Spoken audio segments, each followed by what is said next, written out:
Okay.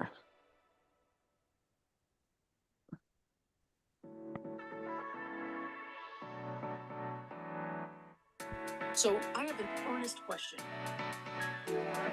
Oop.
Hello, welcome to Run for Something's Run with Her call. I am so excited to be your MC this evening. For those of you who aren't familiar, my name is Amanda Littman. I am one of the co-founders and current president of Run for Something, and I'm thrilled to be pulling together this incredible evening of inspiring candidates, public figures, influencers, celebrities, current elected officials, who are all going to talk about how this year, there is not just an opportunity to elect the first woman president in Kamala Harris, who's going to make history and break the glass ceiling that we've been fighting to do for so long. But we are also going to elect some incredible women up and down the ballot who can ensure not just that she wins and that she is president, but that she's an effective and successful president, because she can't get any of the things she's done or she's promised without partners in governance at every level of government. For those of you who aren't familiar, Run for Something was born of the ashes of the 2016 election. We started on Trump's inauguration day to solve a pretty simple problem. If you were a young person newly excited about politics and you wanted to do more than vote and more than volunteer, there was nowhere you could go that would answer your call. And that, to me and my co-founder, Ross Morales Roquetto, felt like a really big problem that we needed to solve. We needed to create an on-ramp for people who wanted to lead. So we launched Run for Something on Trump's inauguration day. We thought we'd get maybe 100 people in the first year, and it would be such a cool project. We had 1,000 people sign up in the first week. As of today, we're up to more than 160,000 young people all across the country who've raised their hands to say they want to run. We've endorsed more than 3,200 and helped elect more than 1,000 across nearly every state, mostly women and people of color. You're going to meet some of those amazing women leaders tonight, as well as some of the more than 500 candidates we've endorsed this year alone. More than 400 of them we're expecting to be on the ballot this November. These women that you're going to meet this evening are inspiring. They're amazing. They are both totally ordinary, just like you, and absolutely extraordinary. And that they have chosen to put their names on the ballot to sacrifice their privacy in some circumstances, their safety in some other circumstances, their careers or their lives, to put it all on the line and to fight for their communities. they are going to knock your socks off. You're going to want to give them money. You're going to want to volunteer for them. And you're going to want to support Run for Something, which is here to recruit and support both these leaders and thousands more like them for as long as it possibly takes to transform what leadership looks like in the United States and to build a more responsive, reflective, and most importantly, sustainable democracy. I am so thrilled to introduce one of our first speakers this evening, a longtime Run for Something candidate who you may have seen on the DNC convention stage just last week. Harris County Judge Lina Hidalgo was 27 years old when she beat a Republican incumbent to be elected the county executive, the county judge in Harris County, Texas. With Run for Something's help, she became the first woman and the first Latina to hold the position, and she has done incredible things with that office since. Lina, take it away. Thank you so much, Amanda, and it's so nice to see everyone. Yeah, this is my 6th year as county executive in Harris County, which is home to Houston, and we've got 5 million residents. I'm also the director of emergency management, so the pandemic and also various chemical fires, floods, the deadly freeze. We've had to deal with a lot of things, but I think the biggest sort of continuing challenge is, of course, being the leader of the largest county in Texas. Just wanting to run for this position was beyond what a lot of people were willing to really comprehend in terms of what was possible. And I decided to run, like a lot of women, after Trump won the election, just like so many folks organized to support us. I said, you know, I want to do something. I decided that this was the role to run for. I thought it was winnable, and Run for Something was there from the very, very, very beginning, helping me identify talent. I wouldn't have won without the campaign manager that helped me recruit, helping me fundraise, teaching me how to do that. Fast forward, 5.5 years, we just had our state of the county actually earlier today, and we've seen some awesome progress. We reduced homelessness during the pandemic. We've opened thousands of high quality early childhood slots for the community. We've been able to do a lot of smart and tough on crime policies, whether it's domestic violence, whether it's veterans, you name it, the bread and butter issues. And of course, ethics reform, basic systems in county government, the types of things that were just sort of forgotten because the same kinds of people were in power for so long.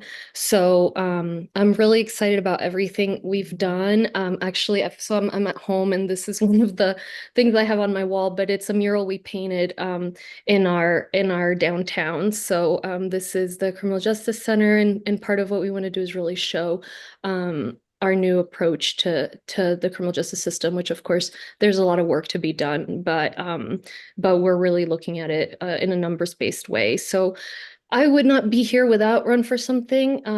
We won re-election 2022, somehow raised $5 million without any money from people who do business with the county or seek business with the county. And it was just, people like you who believe in good government, in the fact that competition is healthy for our democracy, that, we don't need a monopoly on power just as they don't. And that it is indeed possible to run and to win again as a quote unquote naive person who just wants to do right by constituents. So I've really learned that you don't have to sort of adjust to the ickiness and cynicism of politics to be able to do all of this. So anyway, I know we have a lot of other people, but I just want to say thank you guys so much for supporting Run for Something. I know a lot of the folks on the lineup, and they're just wonderful. And thank you to Amanda and Run for Something for supporting me so much over the years and believing in me really early on. Lina, it has been such a delight to see you thrive and see you lead and see you make life better for so many Texans. Thank you for showing up for us and for showing up for your community. Before we get to our next incredible speaker, I just want to note, if you look over to the this way, somewhere on our screen, we have an incredible torch as we begin to pass the torch to the next generation of women. We are matching, thanks to generous supporters, all donations up to our first goal of $5,000. And thanks to our incredible team, the first 100 donors over $50 are going to get this gorgeous enamel pin that will look amazing on your jacket when you go knock doors and canvass for Run for Something candidates this fall. So make a donation. There's buttons all across the screen. We'll make sure you have the links you need to do it. When we can hit that match, you're going to know. Next, you're going to hear from Allie Phillips, who's currently running for Tennessee State House in District 75. After a deeply challenging situation when Allie was denied a medically necessary abortion, Allie, who is just 28 years old, made the decision to run for State House and advocate for improved access to reproductive health care and fighting for the well-being of all Tennesseans. This is Allie's first race with Run for Something, and I believe that she is going to win it. Welcome, Allie. Thank you so much, Amanda. Hi, everybody. My name is Allie Phillips. I am the Democratic nominee for Tennessee House District 75. I know what you're thinking. What can change in Ruby Red, Tennessee? And I'm here to tell you that a lot can change. My district specifically is the second most flippable seat in the state of Tennessee. It holds a 3-point lean Republican, which isn't impossible to flip. We just need everyone's help to get it done. I'm 29 years old now. I've had a birthday, and I'm a mom to a 7-year-old named Adelie. This is my first time running for office ever. And to be honest, I never thought I would get involved in politics. But as all of you know, the Supreme Court overturned Roe v. Wade, and Tennessee was one of the first states to enact its near total abortion ban. 3 months later, I found out I was pregnant with a planned for and wanted pregnancy. At the time, I was posting on TikTok about how angry I was and how this ban was going to hurt women and families across the country. Little did I know, another short 3 months later, I would find out at 19 weeks pregnant that my daughter, Miley Rose, was incompatible with life. Nearly every major organ in her body did not form, and some organs, like her lungs, did not form at all. Miley wasn't going to survive, and I had to make a decision. You see, 6 months prior, I would have been referred to a doctor that could have performed an abortion in Tennessee, but not anymore. I was told I can stay pregnant and face serious risk to my health, fertility, and life, or I could terminate. But I can't do it in Tennessee. I would have to look out of state for that care. Though staying pregnant posed a risk to my body, I did not qualify for Tennessee's life of the mother exception because by their standards, I was not sick enough yet. I searched through 5 states to find a clinic that could get me in quickly. I raised funds through a GoFundMe, and I flew to New York City 10 days after my high-risk appointment. I entered the clinic, and a few short hours later, I found out that Miley's heart was no longer beating. She died, as my doctor said she would. Now I was at risk of infections, blood clots, or going septic, so my abortion that was scheduled for the following day was done within the hour. I was alone, in a foreign place, surrounded by doctors I'd never met and most likely will never see again. That experience is what pushed me to run for office, knowing I didn't want anyone else to navigate the sheer terror I felt in those moments, and knowing that I wanted my daughter Adelie to grow up in a place that values her life over a pregnancy. I'm running against a pro-life Republican man. There's a lot of those here in Tennessee, but I don't want anyone to count us out. Though Tennessee isn't a battleground state, we are still fighting the good fight. And in case you didn't know, Tennessee used to be a blue state not too long ago. We can get there again. Run for Something was one of the first organizations to endorse my campaign, and I've had the pleasure of meeting Amanda Littman in person at the White House. My campaign manager, Megan Lang, has had multiple calls with Paul Bradfield, their Southeast Regional Director, and he has been an incredible resource for us. The work they do is so important, and without it, I wouldn't have held the courage to continue in this race. Tennessee ranks 50th for voter turnout in the country, and my district within Montgomery County has the lowest voter turnout in the state. So where I live has the lowest voter turnout in the nation, but that's not stopping me. I'm knocking doors, I'm making phone calls, I'm going to events, and I'm connecting with voters in every space I can. I'll tell you, the electricity and excitement that has shifted in Tennessee since Vice President Harris stepped up to run has been historical. People are comparing their excitement to Obama's first race. Blue dots are coming out of their hiding spaces and saying no more. We are not going back. My district has a woman candidate for every office up and down the ballot. That's never happened here before. Women are stepping up. Women are fired up. And women are going to make the positive changes we deserve to have. And as Taylor Swift said, who's afraid of little old me? Well, they should be. My campaign is based around wanting to make everyone feel seen, heard, and valued. I encourage everyone watching right now, if you've donated to the Harris campaign, match that donation for a local candidate. We can flip seats across this country, but we must do it together. Thank you all so much for having me. And if you'd like to learn more about me and help me flip this seat blue, my website is ally4tn.com. Oh my God, Allie, I might cry. Your story is so inspiring. And, you know, I'm a mom myself. I have an almost 2-year-old girl and I'm about 8 months pregnant with my second. And the bravery that you have shown and the fact that you were willing not just to fight for yourself, but for your daughter, for your community, and put your personal story out there is so inspiring. And you are going to win, and we're going to have your back every step of the way from here on out. Thank you for being with us. Take your cue from Allie. Put your money where your mouth is here. You know, as Allie mentioned, if once you've given to Harris, and I hope you have, it's really important that we win the White House, and we got to win everything else too. Because states like Tennessee and Florida, who you'll hear from a candidate in Florida shortly, you know, those are going to take maybe a little bit longer to become blue all the way up and down the ballot. But the only way it happens is if we help elect local candidates like Allie and the women you're hearing from this evening. When we meet the $5,000 match, the hovercast, the torch is going to glow. Remember that the first 100 donors who give over $50 will get this gorgeous pin. You're going to love it, and we're going to be really grateful for it. Next up, an incredible speaker, Max Tuchman, who is currently running for school board in Miami-Dade County. Max is a first-generation Cuban American, a proud alumna of the Miami-Dade County Public Schools. She's a tech entrepreneur. She's an educational equity advocate, and she is fighting for students, teachers, and families down in Florida. This is her first election with Run for Something, and we are thrilled to have her back. Max, take it away.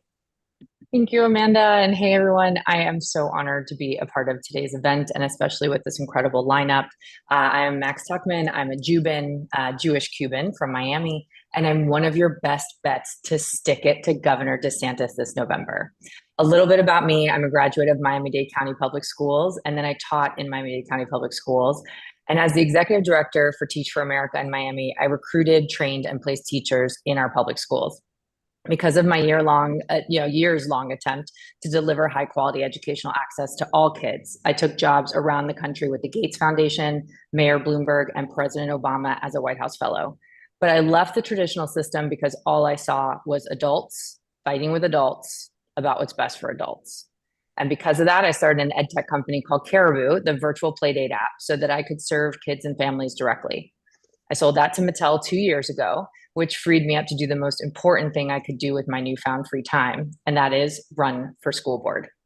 For those of you that don't live in the great city state of Miami, you probably don't realize that we are now the third largest school district in the country. We have 9 school board members that oversee a $7 billion budget and policies for 330,000 students. Right now, 5 of the 9 members are in the governor's pocket. He's either funded their campaign or appointed them, which means that when he approves curriculum at the state level that teaches our 330,000 students that Blacks benefited from slavery, all he has to do is call those 5 members, and he has the majority vote to adopt those textbooks into our schools. And that is completely unacceptable. And there's only one seat that is flippable, and that is mine in District 7. If we win this seat, we flip the entire school board back to nonpartisan control, and the governor no longer has a direct line to tell us what to do in Miami. We had a 3-way race on August 20th, and I am proud to say the governor's appointee failed to get the majority she needed to win outright. So we forced her into a runoff on November 5th. I'm so grateful for the support that Run for Something has given me, and for the support us down ballot candidates are getting now that Vice President Harris is at the top of the ticket. I knocked on doors for 40 days straight before our primary, and I can tell you people are fired up to do something. So if you want to help me fight back against the governor's culture wars and make school boards boring again, follow us on Instagram at max4 school board, and please donate at maxforschoolboard.com as you're also donating to Run for Something. Thank you. Thank you, Max. There is very little that we get a bigger thrill out of than beating Moms for Liberty and Ron DeSantis down in Florida. When they lose, everybody else wins, and you just love to see it. A reminder that if you have not given yet to a local candidate, do that and then match it with a donation to Run for Something. There are donation buttons under the video if you're watching with runwithher.net. If you're on YouTube or on a live stream, you will be able to find the link at runforsomething.net/donate. There are lots of different ways to give. Every dollar counts. Your money goes so far with us. And again, the first 100 donors over $50 are getting a gorgeous pin. Next, I am so excited to introduce State Senator Emily Randall. Emily is a Chicana, a member of the LGBTQIA community, a first-generation college graduate. Run for Something endorsed Emily in her first state Senate race back in 2018 and 2022 when she won in her first race by just a nail biter, and then has been an incredible fighter, especially for reproductive health out in Washington state. She is now running for Congress. She won a very competitive primary, and nothing is ever final till it's final, but I am so excited that she will be one of the next Run for Something alum in Congress. Welcome, Emily. Thanks so much, Amanda. I'm really, really glad to be here with all of you today. I'm getting over post-DNC COVID, which I know I'm not alone in, but worth it. It was so worth it. As Amanda mentioned, I am a state senator in Washington 6th District. And it's the community where I grew up. I grew up in a family with a sister with really complex disabilities, with grandparents who moved to my county from Ogden, Utah, because they had been facing housing and workplace discrimination. I'm an oldest daughter, and all of these things are experiences that shaped my eventual desire to run for office. I didn't grow up thinking I was going to run for office, but after Trump was elected in 2016, I heard from Allie and I've heard from so many Run for Something candidates, I knew I had to do something more. At the time, I was working at Planned Parenthood, Action Fund, and the Federation of America, fighting for reproductive freedom and to elect pro-choice candidates. And I knew that all of our work was at risk under the Trump administration. The Republicans and conservatives had spent decades flipping the courts, focusing in on down ballot races, ensuring that they were in a position to take away our reproductive freedom, our access to abortion. And I knew that the states were a place where we could have a big impact protecting folks who needed to access care, not only Washingtonians, but our neighbors in Idaho, folks from Texas, folks from Florida who are flying here to Washington to access that essential health care. Around the time when I thought maybe I should think about running for office, Amanda and the team were founding Run for Something. And I was on one of the very first calls with interested candidates, and I started, listening to these, politicos talk about the ways that we could be effective and win, especially as young people. And I was hooked. I was so excited. So I took every training from Run for Something available, and I took a few other trainings as well to get ready for a really tough race in 2018. It was a race where a lot of the local political leaders thought that we could not win. My district is a district that at the time was represented by 3 Republicans in the legislature, 2 in the House and 1 in the Senate.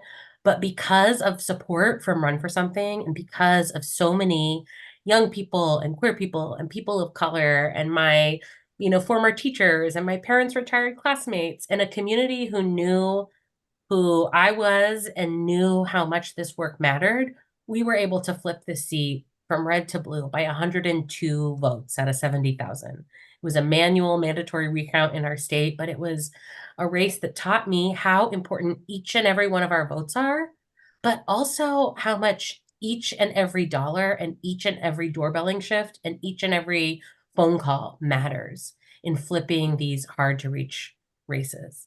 And, you know, that's the work that Amanda and the team at Run for Something have been advocating for. Get into the field, get to know your neighbors, do the community organizing work, and that is how we win. As a, you know, queer woman of color, an oldest daughter, I have been really, really excited this last, let's see, month or so in our political lives.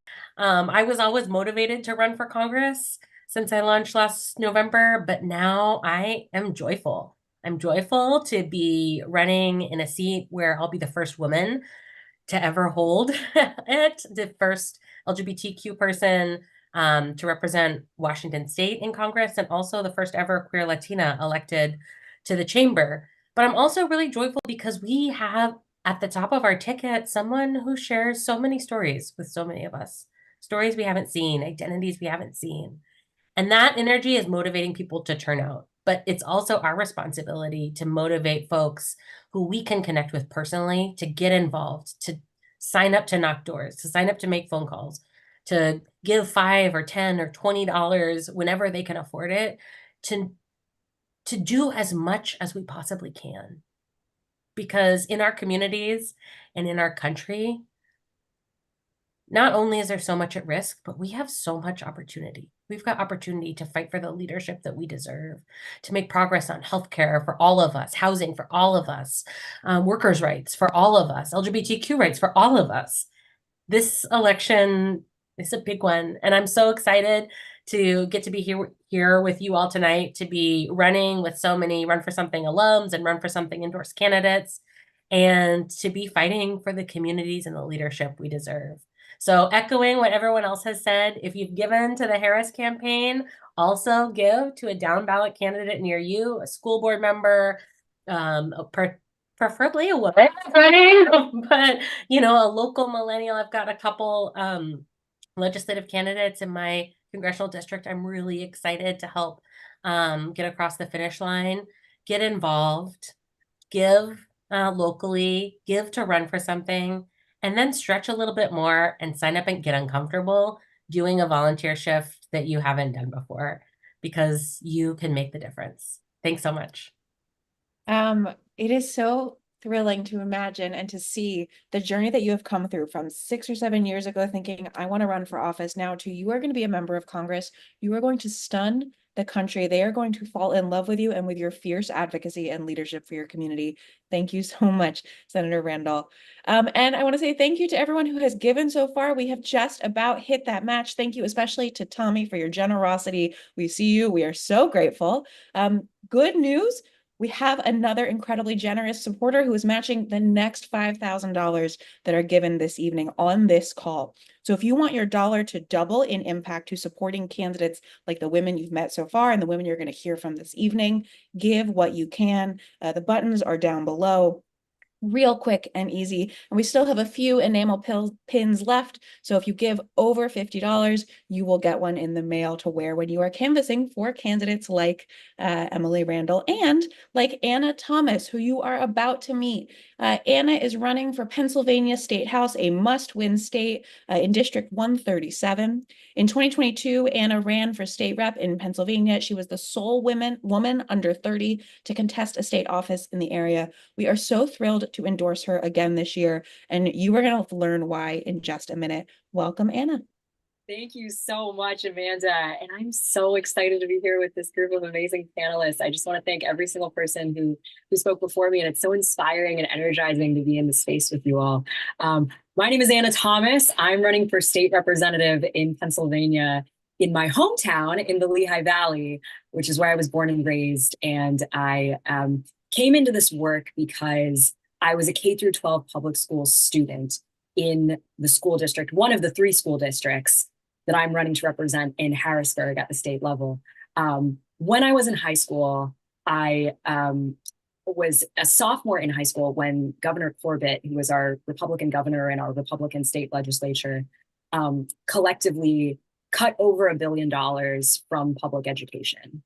And when that happened, my favorite teacher, who was my 9th grade English teacher, ended up getting furloughed. And so I was brought into this work of advocacy and this drive toward public service because I started going to every single school board meeting, and I really was fighting for my teacher to keep her job. And I was ultimately unsuccessful in that. But what that experience really cemented in me was this understanding that state and local government is where quality of life issues are actually determined and the decisions are made that actually impact your day-to-day life.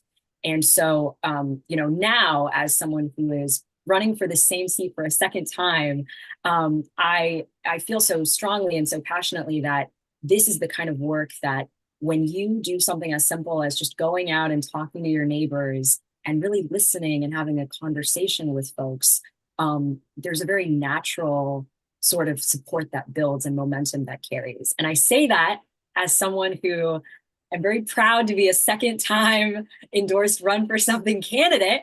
Run for Something endorsed me in 2022. And as Amanda kindly introduced me in her introduction, I came within 700 votes of beating a then 12-year Republican incumbent, someone who has voted to ban abortion in Pennsylvania. And not for nothing, Pennsylvania is a state legislature where we are completely missing, there's an absence of legislators who are women, who are in their 20s. And that's why you have these completely asinine legislative decisions that have been supported previously, where people would like to do such things as ban abortion in Pennsylvania. Right now, we have a state house that is almost, it's 50-50 almost, where there's a narrow one-seat majority for Democrats. But what that narrow one-seat majority means is that really the one thing that's standing between abortion getting banned in Pennsylvania altogether is that one-seat majority and our Democratic governor, Governor Shapiro's veto pen, right? So not for nothing, I think that there's a lot that really compounds here in this race that makes it a very important race to me, where I'm fighting for my neighbors and I'm fighting for myself in this race. I'll say one last thing to kind of contextualize where I'm running, which is the bellwether for the beautiful state of Pennsylvania. So to give everybody a sense here and a lay of the land, Northampton County, which is my county, has picked the president of the United States in all but 3 presidential elections for the past century. So we are the place where you have a sort of quadfecta impact, right? Where we are a location where we went from voting for Obama to voting for Trump, back to voting for Biden. And that has happened very rarely, if any times, even throughout the entire country, right? So I am so excited to be doing this work now on the level of government that I am doing this work, because of Run for Something has done a lot of voter education around something called the reverse coattails effect, where I know that every single voter that I'm able to connect with at this local level, it translates to immediate kind of up ballot quadfecta impact for all the other people that are running to protect democracy that are above me. So I am so grateful to be here with you all. And if you would like to follow our journey and support our campaign, please do. You can follow us at Anna for Penna, spelled out ANNAFORPENNA, on all platforms. Pick your favorite.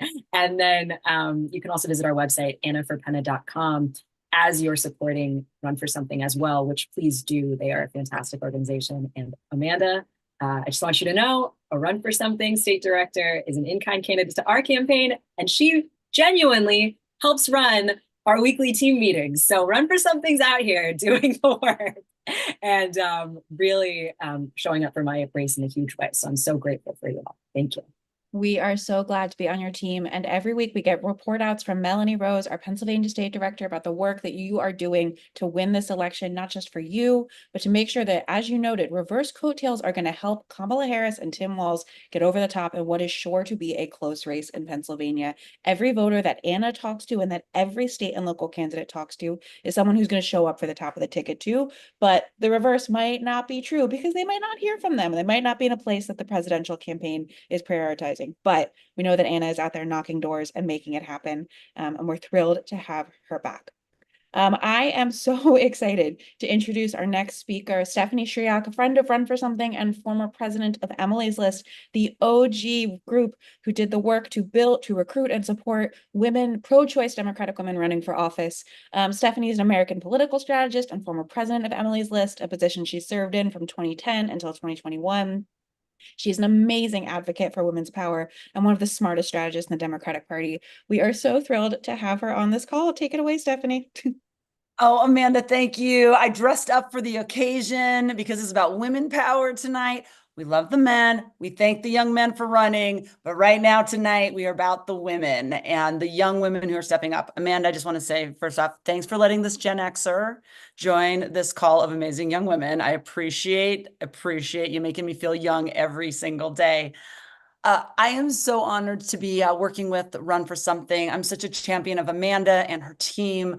What you have built here, Amanda, with your partner Ross in this endeavor is this great organization that not just coaches and provides those basic guidance, like who knows how to fundraise until somebody teaches you how to fundraise? Who knows who to knock on doors? What do you say when you knock on your neighbor's door and talk to them about politics for the first time instead of who's driving the kids to school? These are all very simple things to do once you know how to do them. And Run for Something does that work with candidates across the country. It's super, super cool. And when I served at Emily's List, and I've managed a lot of campaigns before that, the one thing I know about American politics is this, and I say it all the time. And for those of you that are running, I'm going to say huge, huge thank you. And for those of you on this call who aren't running, think about running. Don't say no. You can say not now, but don't say no.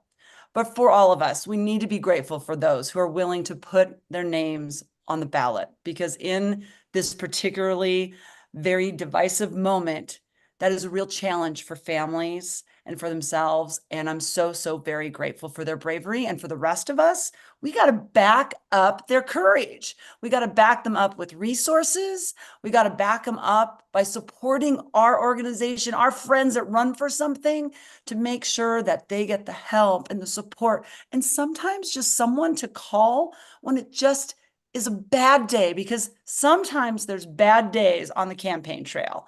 And you just need to have that community. And that's what Run for Something has built, a community for younger women and yes, men to step up and run for office. So I was listening to the speakers already. My God, you've got a great lineup of people. And I was thinking about particularly those women who are stepping up, running for school board. We know how contentious these school board races are across the country and what's going on with our education system. I'm coming to you from my home state of Montana. I grew up in Butte.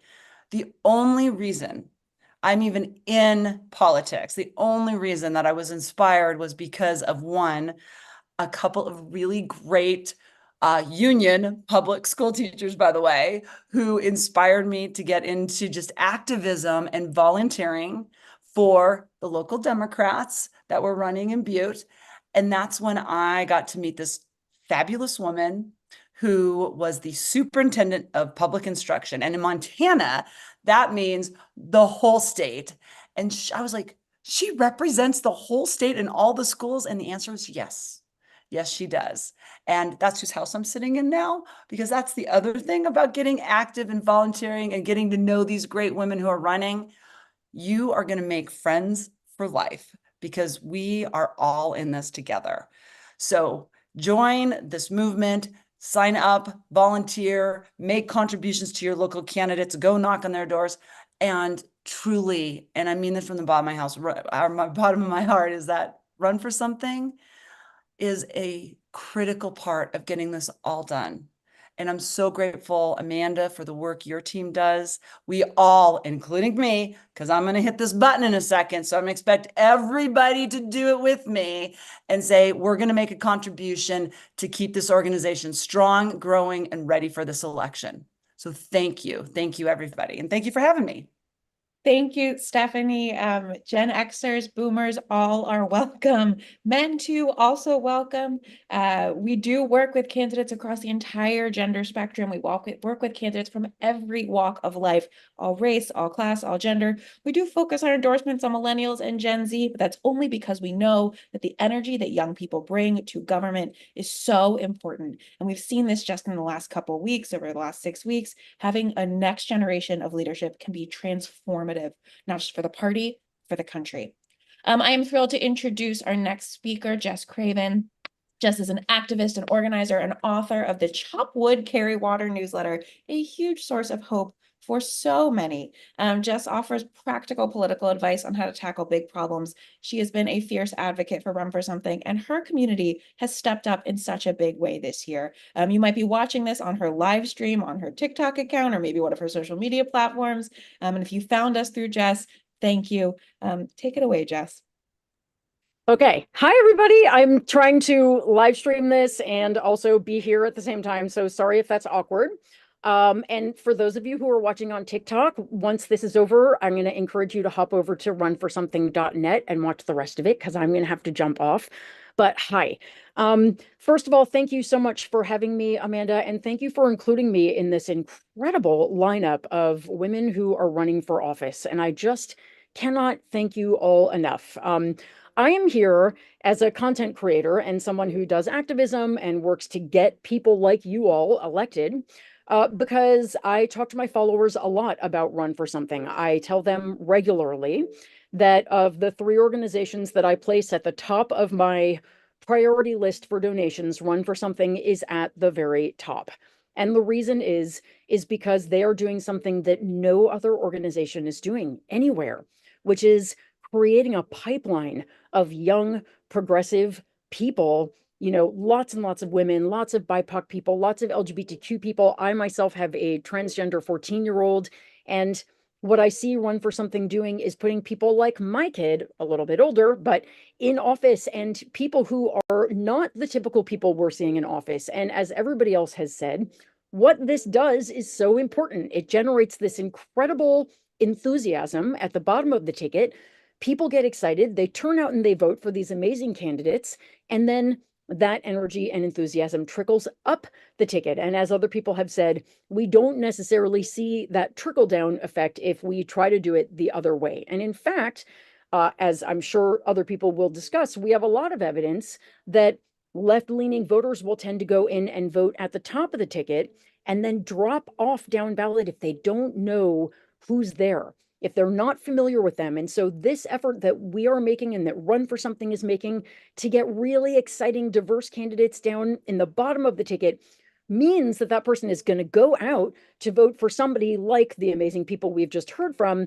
And then while they're there, they're also, of course, going to vote for the top of the ticket. And so while it is really exciting to see people throwing money at Kamala Harris and Tim Walz, what I have been telling people to do, if you want to elect Kamala Harris and Tim Walz and make sure that we hold the Senate and make sure that we flip the House and make sure that we get state legislatures across the country and also school boards and election clerk seats and county supervisors and city councilors, we have got to support Run for Something. And when we do that, we are supporting the sort of base, the foundation that will feed upwards to everything else. And so I cannot say enthusiastically enough, if you are someone who is watching this and you're like, I've been, throwing money at Kamala Harris once a week, that's awesome, but maybe take some of that money, please, and throw it here instead, because it will still help her, but it will help all of these other people as well. And I will just close by saying, because I want to hear from other candidates, that what we, when we look at Jasmine Crockett and we look at Maxwell Frost and we look at Danica Roem and we look at all of these amazing people in office, some of whom you're going to hear from today, they were Run for Something first. They came up through Run for Something. So the last thing that we are doing here that is so important is building a bench of people, that the people you see running for school board today with Run for Something are going to be the people running for Congress in a couple of years, standing at the next DNC convention and blowing your mind. And someday one of them will be running for president. So we are building an incredible bench of people that we relate to, women who are fighting for women, who are going to be the people who inspire us in generations to come.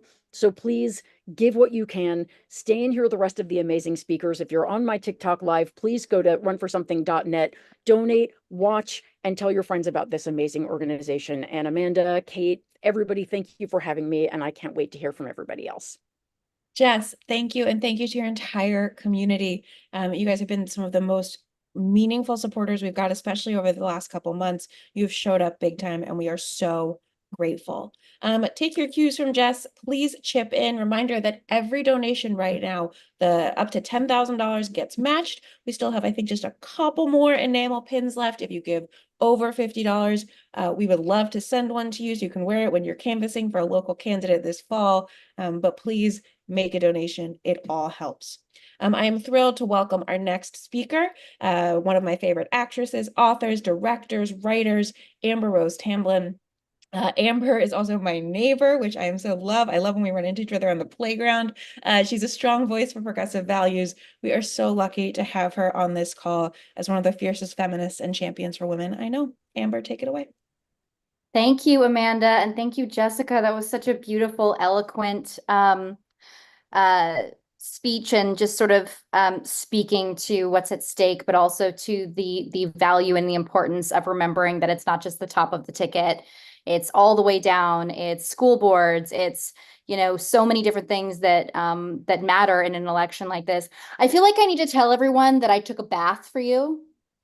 I had a lot of bubbles. I'm like dewy and golden. I actually texted this to Alana Glazer and I said, should I show up like this to the call? That's just me in a bubble bath.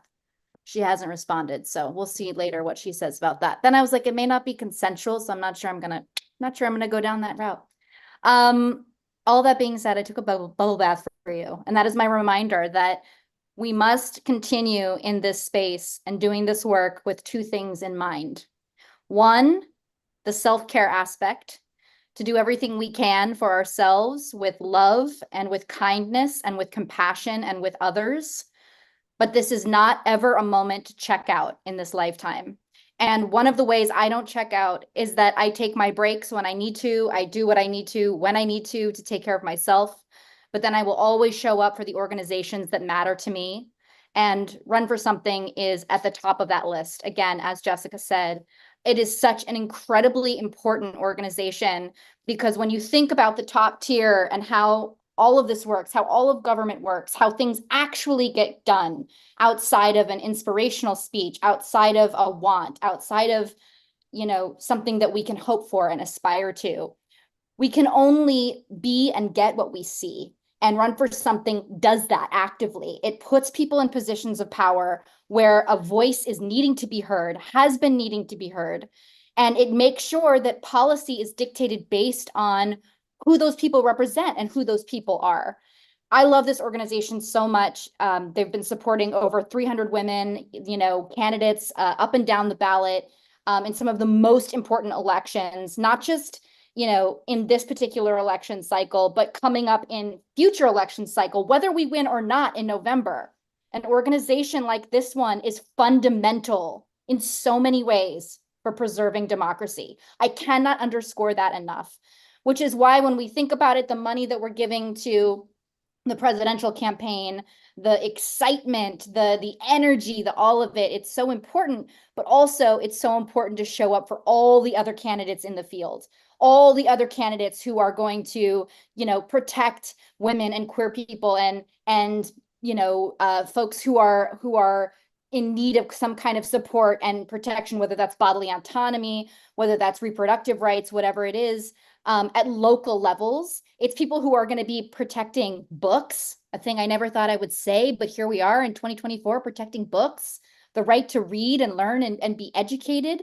All of these things matter. And the way that we are able to do those things is by supporting organizations that have grassroots efforts and support candidates like Maxwell Frost, like all the people that have mentioned on this call and all the people who will be speaking tonight. So again, I implore you, if there's just one thing you can do besides supporting Kamala Harris, of course, if that is your candidate, if that is the person that you're supporting, is give either your money or your time, or even just promote on social media if that's what you have to give. But speak clearly, speak loudly about Run for Something and the work this organization does, because these are candidates you will see for the next lifetime. And we might have presidents come and go, but these people could be in office for a long time and they could change the trajectory of everything we hold dear and our values. And they can make it so that so many people are safe in the way that they live, and that their families are safe, and that their survival has a safety net. So give support and definitely spread the word. Even again, one more time, just going and putting Run for Something in your social media feeds, blast it on X, blast it on Instagram, always add a link, tell people about this extraordinary organization. And Amanda, I will see you on the playground field with our kids. Thank you, Amber. It is such a pleasure. You could have zoomed in from the bathtub. No judgment here. Self-care is important. Thank you for your advocacy for us. As so many of the leaders on this call have said, this call is about raising resources, both for us and for our candidates. We can't support these amazing women without your support tonight. So if you're able to give, all donations are matched. I think we have maybe like 5 enamel pins left. So give what you can. We would be thrilled to have you as part of this community. Our next speaker, Aisha Farooqi, is running for Michigan State House in District 57. She's a candidate for Michigan House of Representatives with a deep connection to her community in Sterling Heights, where she has lived for over 20 years. This is her first race with Run for Something. She is going to be an incredible leader when she wins, and I believe she will win this fall, and will help make sure that Democrats win across the state of Michigan. Please introduce yourself. Thank you, Amanda. I appreciate you so much. Hi, everybody. My name is Aisha Farooqi, and I'm running for state representative in Michigan House District 57. Before I begin, I would like to thank both Kelsey and Nicole for inviting me to participate in this amazing event. I'd also like to thank Run for Something for their endorsement. Thank you, Amanda, and for helping thousands of young Americans, including myself, find their voice to speak truth to power. My family and I immigrated to the US after my mother earned a scholarship to study at the University of Detroit Mercy. While my mother studied, my dad worked hard at a small business. As my mother neared the end of her studies, Mr. Leonelli, or Grandpa Bruno, as my sister and I called him, told my father, "America needs hardworking people like you." My parents knew that their 2 daughters would be provided with opportunities in America that no other nation could offer. Here in the land of opportunity, no dream was too big and anything was possible. So Michigan became our new home. My sister and I attended Detroit public schools as kids. I remember one semester we didn't have textbooks because our school could not afford them. They were math textbooks. And my teacher, Mr. White, made photocopies of the lesson plans for each and every student for a whole semester, paying out of his own pocket. That was the impetus for my passion for entering politics and wanting to create real change that would serve my community. I earned my bachelor's degree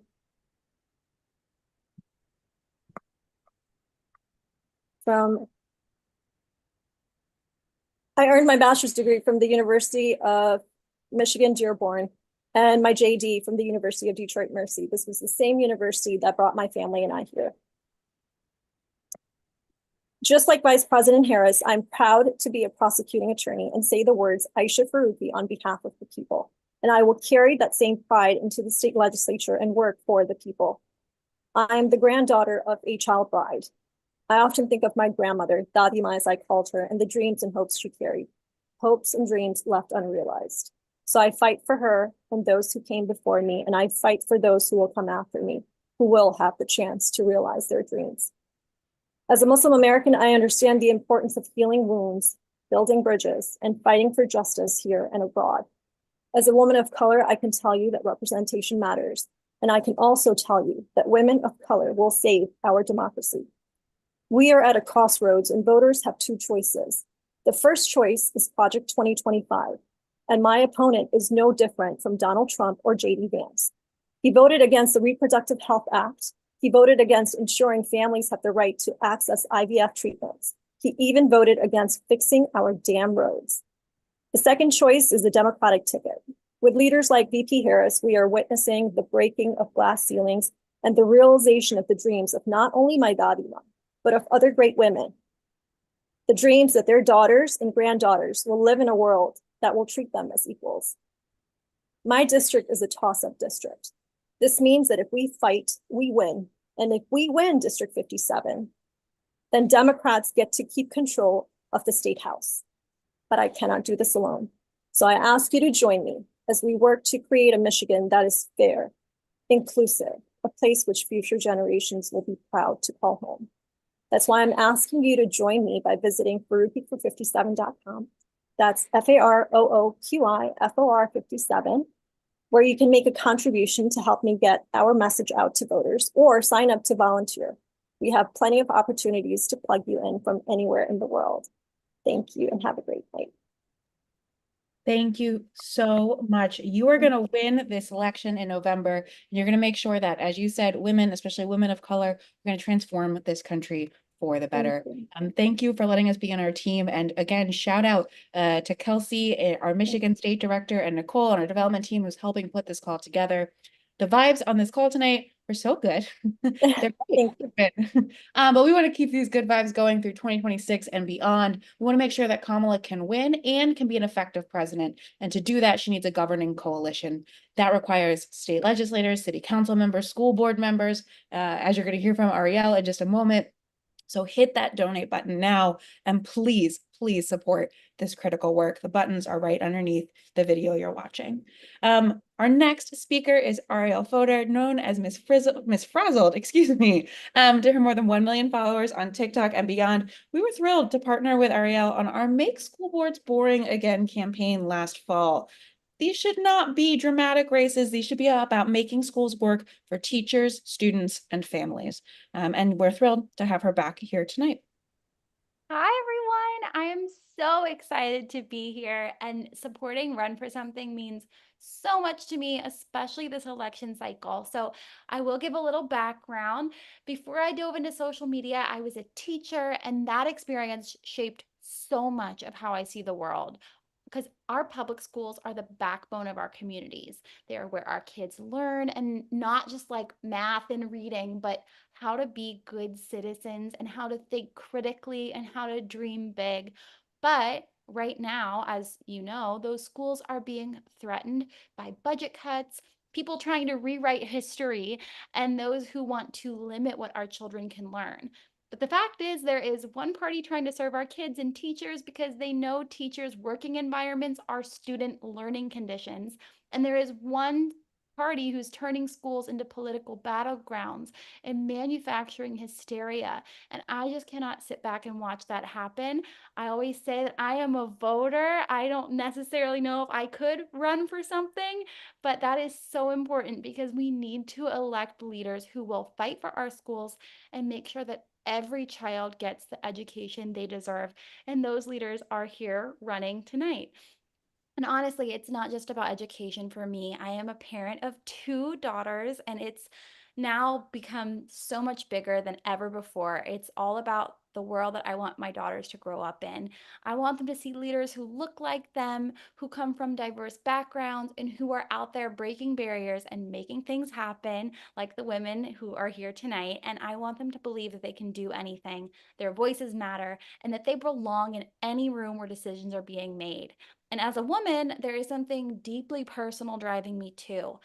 Our rights, because right now it feels like we're constantly fighting to hold on to the basic right to make decisions about our bodies, and the idea that my daughters could have fewer rights than I did growing up is just terrifying. So I am backing candidates who will protect our rights, believe in our rights, and believe in making a better future for all of us.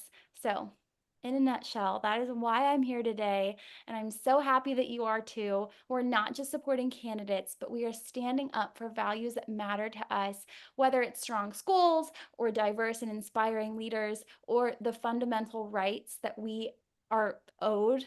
This is our chance to make a real difference together, for us, for everyone. Thank you so much for being here and everything that all of you are doing, because together I know that we can create the future that we want to see. So, woohoo! Thank you for joining us. You know, as a former teacher, you understand better than anyone how important it is to have school boards, especially that understand what it's like to be in our schools. And as a parent, you get it too. I am right there with you. It is so, so critical. So thank you for boards being are meant to be boring. Like they they should be really so are. boring. This shouldn't be dramatic. This shouldn't be about book No. bans. This should be about paying teachers a better Snooze facilities. fest up in there. Well, Thank not the you. most compelling pitch we've ever made, but I will say we want to make school boards boring again because that Woohoo! is how you make them work for families. Our next speaker is an incredible friend to run for something. Tori Dunlap is an American businesswoman. She's the founder of her first 100K, a financial education company aimed at young women. She is a force of nature. I am so excited for you to get to know her a little bit. Tori, please. Thank you for having me. I just came back from the DNC, so I am repping my Harris camo hat. Thank you for inviting me to speak today. Run for Something is a cause very close to my heart after meeting Amanda a couple years ago. I wouldn't be speaking in front of you if Donald Trump had not been elected. I graduated college in 2016, and I returned to my childhood home in Tacoma, Washington. And after finding a job in Seattle in marketing, I had visions, like many recent graduates, of climbing the corporate ladder, stomping the pavement in downtown Seattle, clutching a coffee in one hand and adjusting my pencil skirt with the other. And that's how I knew it as a fantasy, as I've never worn a pencil skirt in my goddamn life. But soon the rose-colored glasses came off. I was realizing I was working in a sexist workplace where I was getting weird sexual comments said to me and about me. I was watching other women, colleagues of mine, getting passed over for opportunities, especially women of color. And when I awoke one morning in November, expecting to come into adulthood, but really into womanhood with our first female president, instead I was left with orange, as we all were. And I felt like it was the most important life event to ever happen until it didn't actually happen, right? For the most important event in my lifetime to have our first woman president until it wasn't. So as I continued to navigate life and career as a 20-something woman, I began to realize something. Everything changes when women have money. Every single thing changes when women have money. When women have money, they have options. They have the option to leave unsafe jobs or relationships and to put themselves in environments where they feel safe and they feel whole. They have the opportunity to make decisions about their own bodies. They have the option to donate to causes they believe in, like run for something. They can travel, they can start businesses. And I had this feeling firsthand. And let me tell you, I have never felt more powerful. I could be the best, baddest, fullest version of myself because I wasn't dependent on anyone or anything. And this is the feeling I want for every single woman on the planet. I was radicalized by the election of Donald Trump. And so in that, I founded Her First 100K, which is a financial education platform for women to fight financial inequality by giving women actionable resources to better their money. And after years of growing the company on the side of my 9-to-5 job in late 2019, it became my full-time work. So since then, we have helped 5 million women save money, pay off debt, start investing, negotiate their salaries, and start businesses. We started a podcast called Financial Feminist, which Amanda has been a guest on. It's the #1 money podcast for women in the world. And I also wrote a New York Times bestselling book called Financial Feminist. We have helped women like Danielle, who could not leave her abusive spouse because she did not have enough money, become an entrepreneur, earn 6 figures in her first year, and escape the violence of her home with her daughter. We have helped Trisha, who's a friend and a woman of color who negotiated double her original salary, who paid off her student loans and can now afford to support her mother with Parkinson's. And we've also helped Ellie, who is 18 and homeless, but after finding our work, had enough saved to put a security deposit down on an apartment, eat 3 meals a day, and get a college degree. I have a team of 15 women who work at Her First 100K, where I'm proud to offer an unlimited time off policy, a 4-month paid family leave policy, and a week off every quarter for every employee where our company pauses so our team members can rest and take time off with their families. There's a reason my book and my podcast are called Financial Feminist. Every financial issue is a feminist one, and every feminist issue is a financial one. The upcoming election is paramount for women's rights. This upcoming election is paramount for women's safety. And this upcoming election is paramount for women's finances. It's not just about who we elect to be president. It's about who we elect down the ballot. It's about the policies we enact at the local level to make an impact on our daily lives. And more than ever, it's about advocating for the rights of not just Americans, but women all over the world, including in places where women are under attack, like in Gaza. I'm proud to live in a state that is leading by example with the highest minimum wage in the country, a protection of abortion access, and a 12-week paid family leave policy. And yet there is so much more on the line for women and their rights across this country. I started and ended my book, Financial Feminist, with a quote: "When you have all you need, build a longer table, not a higher fence." When I talk to women in our community, this is the opportunity they want: to be well taken care of, safe, and whole, so they can work to change the system for themselves and everyone around them. Thank you for your time, care, and support. The fight is far from over, and I'm honored to work alongside you all to elect progressive candidates up and down the ballot. Thank you so much for your work. Thank you, Tori, and thank you for the leadership you've shown. When women have money, everything is better. And if you've got it and you want to give it to Run for Something so we can help elect more women and men and leaders who will make life better for everyone, we promise we will use it wisely. Your next speaker is the incredible Allegheny County Executive, Sarah Innamorato. Sarah made history at 37 when she became the first woman elected as county executive in Allegheny County. And we worked with her in her Pennsylvania State House race back in 2018. Her county contains a voting population of more than 1 million people. Having a pro-democracy commissioner like Sarah in this seat is incredibly important for voting access. When Kamala wins Pennsylvania this fall, it'll be because of leaders like Sarah who've expanded access to the polls. We're so proud of what she's done and what she has yet to accomplish. Please. Hello, and it's so exciting to be with you all tonight. I'm Sarah Innamorato. I'm here in Allegheny County, where Pittsburgh, Pennsylvania is, and first woman and youngest person to ever hold the seat of Allegheny County executive. And I'm on a mission to make county government cool again, or like maybe for the first time ever. I don't think we think about county government a lot, but when we think about all the federal policy that's being enacted, it really, at the county level, is where the rubber meets the road. So this is where we are addressing the mental health crisis. It's where we're addressing homelessness and ensuring that housing is a human right. It's where we administer free and fair elections. It's where we take those federal dollars from the IRA and address climate change and invest in environmental justice communities. And I will tell you, like everyone else on this call, I'm extremely pumped to elect Kamala Harris as our first woman president of the United States. But as we know, if you want to do the job of president well, you don't just wake up one day and decide you're going to run for president.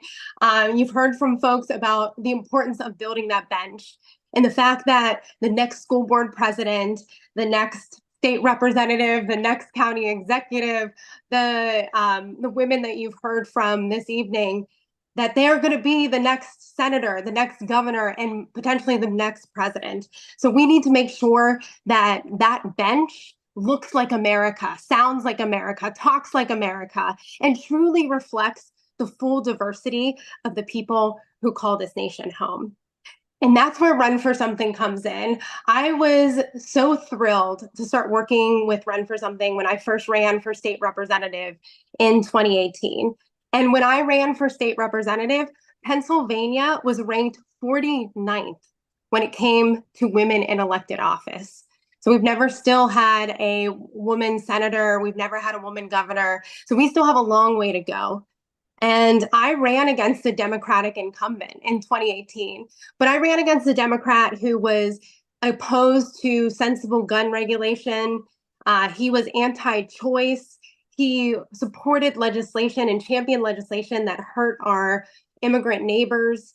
And they were the first people to come in and really give validity to my campaign and to believe in me, even before the Democratic Party welcomed me. And it worked, right? We went out, we knocked the doors, and we tripled voter turnout in the primary, and which is great for races up and down the ballot. And I even got to go talk to Alana Glazer in New York about our experience. And I got to go there with my former State House colleague and now my Congresswoman, Summer Lee. So, you know, this is just a springboard to move women up to other elected positions. And it really set me up for success in 2023, last year, to run for county executive. And the Allegheny County has 1.2 million people in it. That's larger than some of our states. And now in this role, I'm working on subsidizing childcare so everyone can participate in our economy in the way that they choose to. We're working on creating a tenant bill of rights and ensuring that housing is a human right. We're addressing climate change in a way that's rooted in community and inviting multiple voices to the table. And of course, we are administering free and fair elections, which is going to be pretty important this year. And, you know, I am the first woman to hold this role as executive, but I certainly will not be the last. And you've heard from a lot of firsts, you're going to hear from even more firsts. And the beauty about Run for Something and your investment in these down ballot races is that they're not going to be the last. There's going to be so many more of us who come behind, because this is not about building a higher fence. This is about reaching behind us and bringing folks along with us. And I truly believe that the folks who are running for these seats that you're hearing from today, this is how we restore unity in America, because we are the folks who are on the ground. We are sharing our stories. We are knocking on doors. We are talking to our neighbors each and every day. You know, when I ran for office, I talked a lot about losing my dad to the opioid epidemic and losing our home and our stability. And when you're that vulnerable with someone, they want to share their story. And they then think that government can actually be a force for good in their lives. And we create this positive feedback cycle, and we can actually come together as Americans and truly build a better world. And so thank you all for being on this call tonight. Thank you to our donors. Thanks to the people who are going to volunteer on these campaigns. And thank you to each and every person who has stepped up to run a justice-minded, community-centered campaign. And I look forward to building a better world with each and every one of you. Thank you. Thank you, Sarah. One, your hat, perfection. Unburdened. Courtesies of Emily's List. Just saying, I got it at the DNC. It's so good. Your hat is good. Your leadership is even better. One of the things that I am so proud of is that just like you and so many other county commissioners, city clerks, county clerks, recorders across the country are doing the work to protect democracy on the ground. And we have helped elect pro-democracy election officials like you, like Justin Douglas over in Dauphin County, all across the country in really key states to prevent Trump and his cronies from casting doubt on the results. You and your leadership, Sarah, are going to be why Kamala is able to win this November. We cannot get it done without our generous supporters. So thank you to everyone who has given so far this evening. We are very close to hitting our next big goal. Special shout out to Loretta for your generosity. We are so appreciated. Remember, every donation tonight up to this next goal is matched. So your dollar becomes $2, your 10 becomes 20, your million becomes 2 million if you so have it. Our next speaker is Maria Sincuel. She is running for DuPage County Board out in Illinois with a strong commitment to improving access to healthcare, housing, and community resources. Maria is running her first race with Run for Something, and we're thrilled to be on her team. Maria, please. Thank you.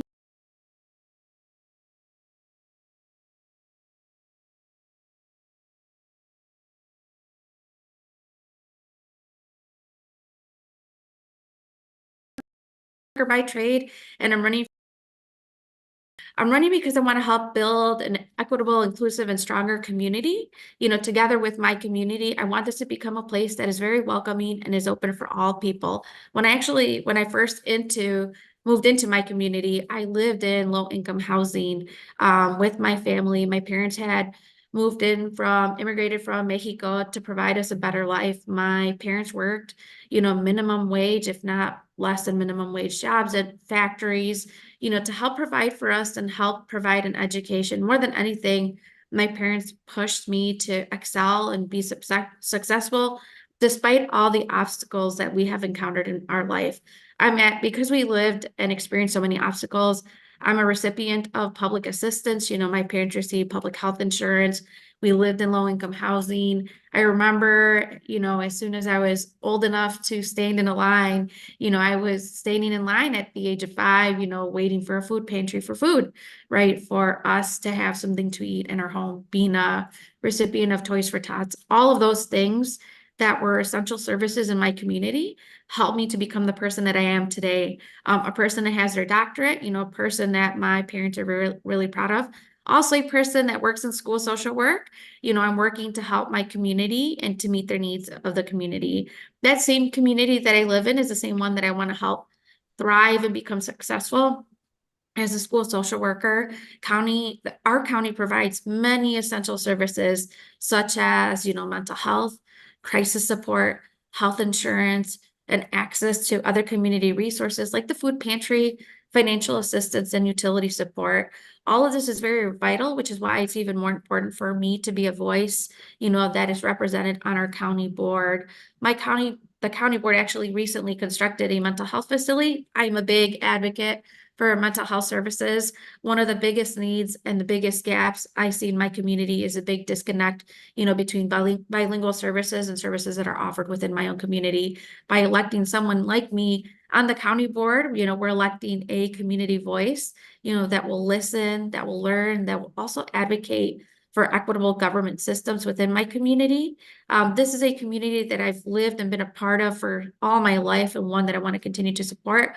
One where I will say my students right now that I'm running for office, they see my signs out in the community and they'll even ask me, is that you, Dr. Sinkyol? That's what they call me at the middle school. And I assure them, I'm like, that is the same person. And they're so surprised and also excited, at the same time. And I want to be that person too, that my students are proud of, that they look up to, that's always there to kind of help them, along the way as well. So I appreciate everything that Run for Something has done for me. Run for Something was actually one of the first organizations that supported me right when I started to run, questioned myself whether or not I knew that this is something that I want to do, but this is something I want to do. This is something I want to do, for my community and be of service. Thank you, Run for Something, for all the support and everything you've done. Maria, if that is the pitch you're making to voters, you have nothing to be nervous about. You did phenomenal, and you are going to win your election, and we are so thrilled to be on your team. Since 2017, Run for Something has been lifting up women running for office, giving them the coaching, the support, the confidence they need to step into their power. That work is essential. It is transformative, but it does not happen without the support of people like you from home who are watching, who are giving, who are making donations, both of your time and, more just as important, your resources, because we can't do this without you. You can give right now. Every donation is matched. Hit that donate button. Do what you can. It all helps. Our next candidate, another incredible woman running for office in Pennsylvania, Lindsay Powell, is running for state rep in House District 21. She is a seasoned advocate for social justice and equality. This is her first race with Run for Something, and she's going to knock your socks off. Welcome, Lindsay. Thank you so much for the kind introduction. Hopefully I'm coming through clearly. My name is Lindsay Powell, and I have the honor of representing the beautiful 21st District here in Western PA. I ran for office for many of the reasons that many of these women have talked about, being able to be a champion for your community, but also being someone with lived experience who's able to speak to those experiences. If you've been someone who has lived through struggle, who's had to stand in line to wait for assistance, who's had to wait for, whether state or federal assistance, someone who's had to, pour over bills late night after working a minimum wage job on your feet all day and having to come home after working 8 hours and looking at your bills and deciding which ones you can pay today, which ones you can roll off until next month. If you've lived in these struggles, you know how to address these struggles. We talk often about those being closest to the pain, being closest to the power. And I'm so grateful that Run for Something is elevating those candidates that have been close to the pain and that are deeply, deeply entrenched in making sure that the power is accessible to all of us. As a candidate running for re-elect who had the opportunity of running for state representative after former Speaker Sarah Innamorato, who is now our wonderful county executive here in Pittsburgh and Allegheny County, we have so much work to do, not just at the local level, but obviously at the federal level. We have the opportunity to elect the first woman president of the United States. I think more than anything, we have the opportunity to continue the good work that Shirley Chisholm and others have laid bare for us. We have so many fantastic, thoughtful, intentional candidates up and down the ballot. And it is incumbent on all of us to do all that we can to lift up every single woman and all of their stories. I'm grateful, as many have said, for Run for Something, because women, as I'm sure has been said several times this evening, women have to be asked almost 7 times more than men to run for office. 7 more times, even though we bring intentionality, we bring care, we bring our lived experience, we bring our full self to these roles, we have to be asked 7 more times. And so when I was thinking about it, I reached out to Run for Something, kind of just trying to get a sense of like, how difficult was this going to be? Is there training available? I've never done anything like this before. Like, who can help me? How can I find assistance? And they were one of the first groups that were able to not just embrace me, but really give me the tools and resources to run not just a strong campaign, but a winning campaign. And so I am grateful for the work that is being done all across this country to elevate strong, powerful, passionate women that are going to continue to do the work to make sure that we have a better, more just, more equitable America. So thank you so much, Run for Something. And thank you to the donors who are continuing to fund this work so that there are more women behind me able to run for office and able to win. Thank you, Lindsay. We are just so proud of the leadership you've shown and the campaign you are running. You're one of our favorite kinds of candidates. You understand your community, you understand the problems, and you're ready to fight for the solutions. Thank you for your leadership in Harrisburg. Right now, if you are watching this, you might be one of the more unusual folks in your circle. I know a lot of folks are tuning in to CNN, where President, or hopefully President, Vice President Harris and Tim Walz are doing a big interview, talking about the things they hope to get done when she is president and he is vice president, making big promises, speaking about the policy issues they care about, speaking about abortion access and building housing, talking about expanding access to the polls and fighting climate change. I cannot emphasize this enough. Those will become empty promises if we do not give President Harris, knock on wood, partners in governance. She cannot be out there alone. And I think this is actually incredibly important on a context of this call. I believe that she will be the first woman president, the first woman of color president. And if she cannot fulfill the promises that she has made during this campaign, they are going to blame her race, her gender. They are going to blame her as a person and not the structures that have failed to been set up to support her. The candidates that we are working with this year and over the last 8 years, the people you are hearing from on this call tonight, they are her support system. They are her partners. They are her governing coalition. If she is going to promise to build 3 million more affordable homes across this country, she's going to need city council members and county executives and state legislatures who are going to change the zoning laws and put their money where their mouth is to actually get that done. If she is going to ensure that kids have the freedom to read what they want in schools, she's going to need school board members who are stopping Moms for Liberty and refusing to engage in this book ban bullshit. If she is going to expand access to abortion care and reproductive health across the country, she is going to need state legislators who aren't just stopping the worst parts of what Republicans are doing. She's going to need state legislators who are really fighting forward for what access could look like. When you give to Run for Something tonight, which again, every donation you give on this call will be matched, and you're going to see the little torch flash as we hit our goals. That is what you are doing. You are ensuring not that just she can win, but that she can be a successful president. And we cannot make the same mistakes we have made in years past. We elected Democratic presidents like President Obama, who did as much as he could, but did not have the support system up and down the ballot to really get things done in the way that he promised. This is the cure for cynicism. This is the cure for disengagement, is to make sure that the leaders we elect can actually do things. So when you give tonight, that is what you are doing. Thank you for making it possible. Our next speaker is an incredible member of the Florida State House of Representatives, Ashley Gantt. Ashley was formerly an educator. We love electing teachers in the Miami-Dade County Public Schools for 5 years.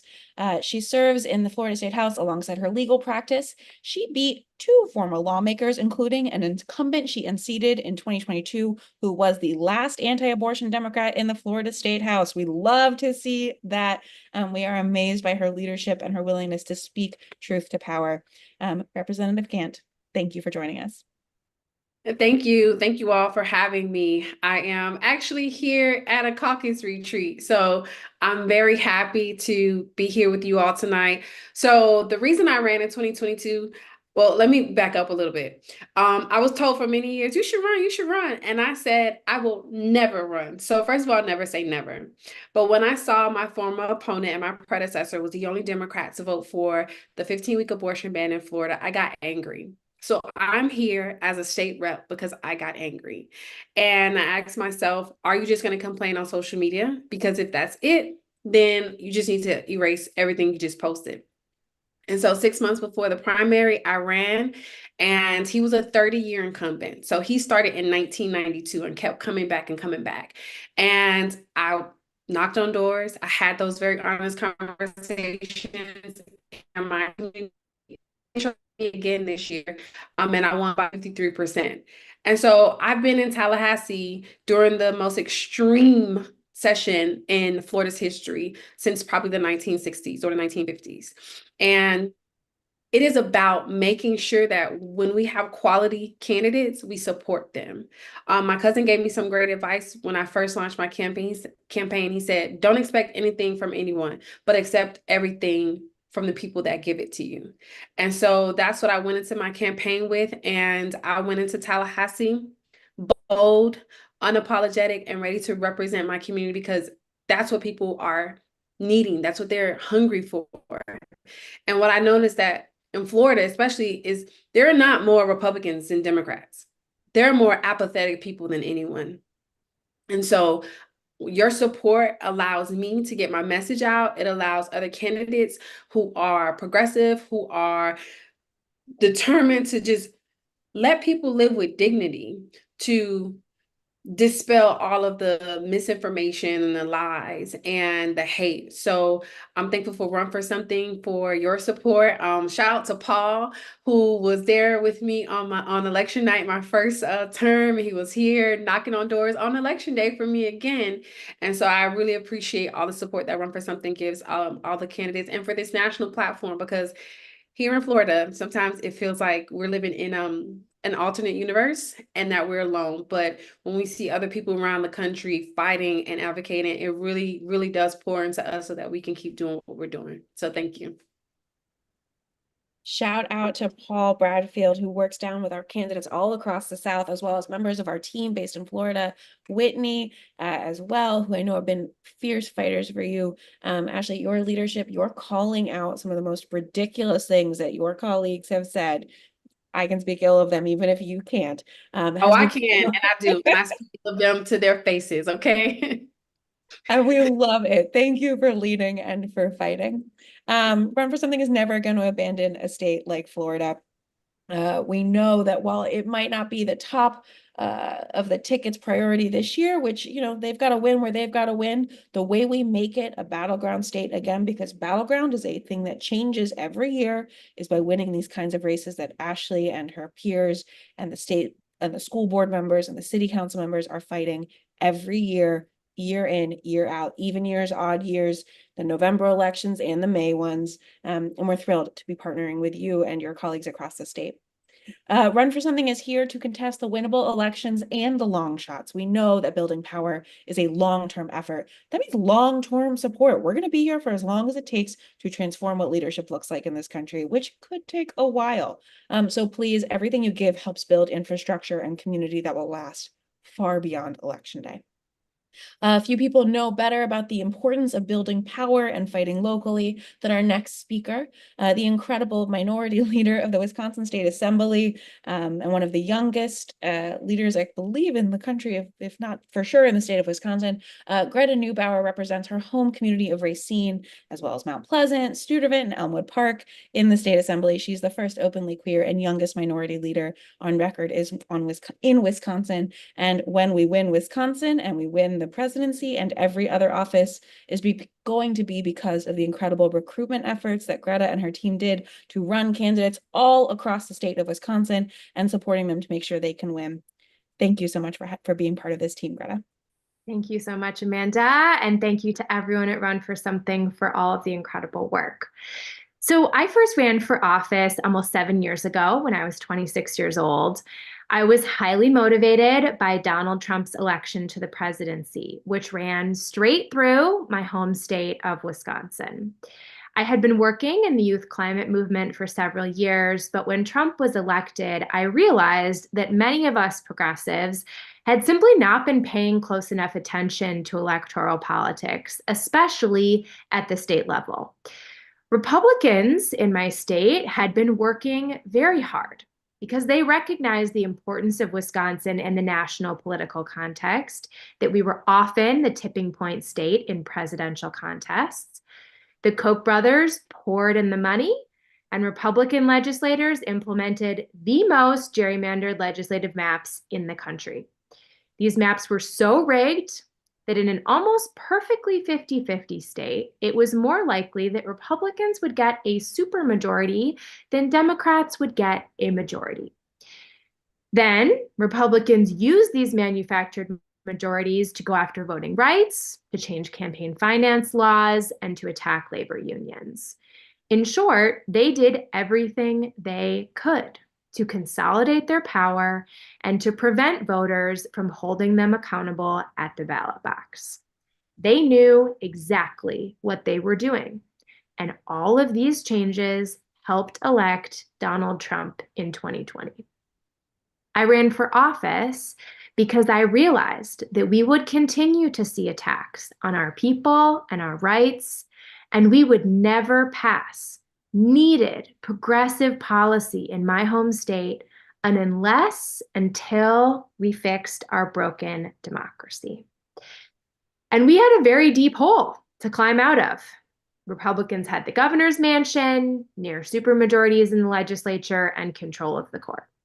We had to win a whole bunch of state-level elections and build a powerful grassroots movement.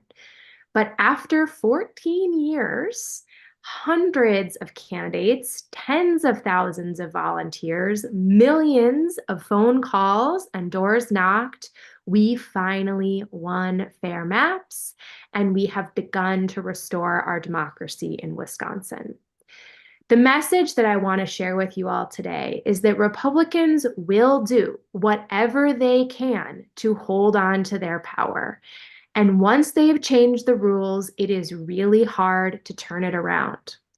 The candidates, the women who are running for state and local office this year are the first and the last line of defense for our democracy and our rights.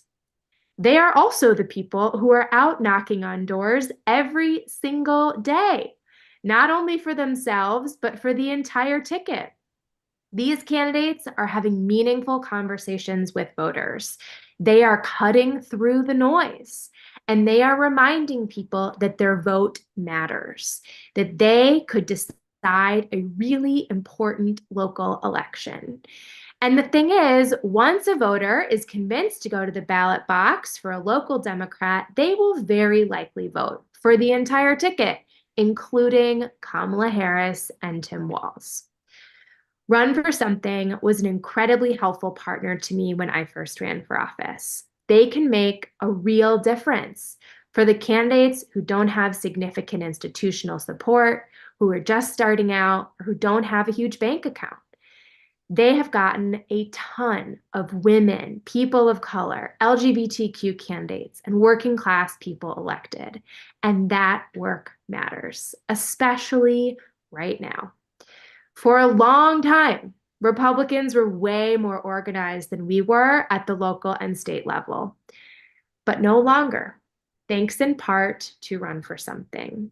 Your contribution helps this incredibly important organization and these candidates who will make the difference in this election. As Alexandria Ocasio-Cortez recently said, we have a moral obligation to be effective. So let's go win. Thank you for being in the fight with us. Keep your heads up, and I cannot wait to see all that we will do together when we win. Back to you, Amanda. Thank you so much, Greta. We're going to win Wisconsin because of you and the incredible candidates and elected officials that you are working with across the state. Your leadership is going to make such a difference for everyone, both in Wisconsin and outside of it. I am so excited that we are just, like $1,700 away from hitting our next goal. Remember, every dollar is matched, and we have found just a few more enamel pins hanging around. So the next 10 people who give $50 or more will get one in the mail. These are very cool. You're going to be glad you have one. So chip in right now, make a donation. The buttons are just below this video. $50 or more, get you an enamel pin for the next 10 donors. Help us hit this goal.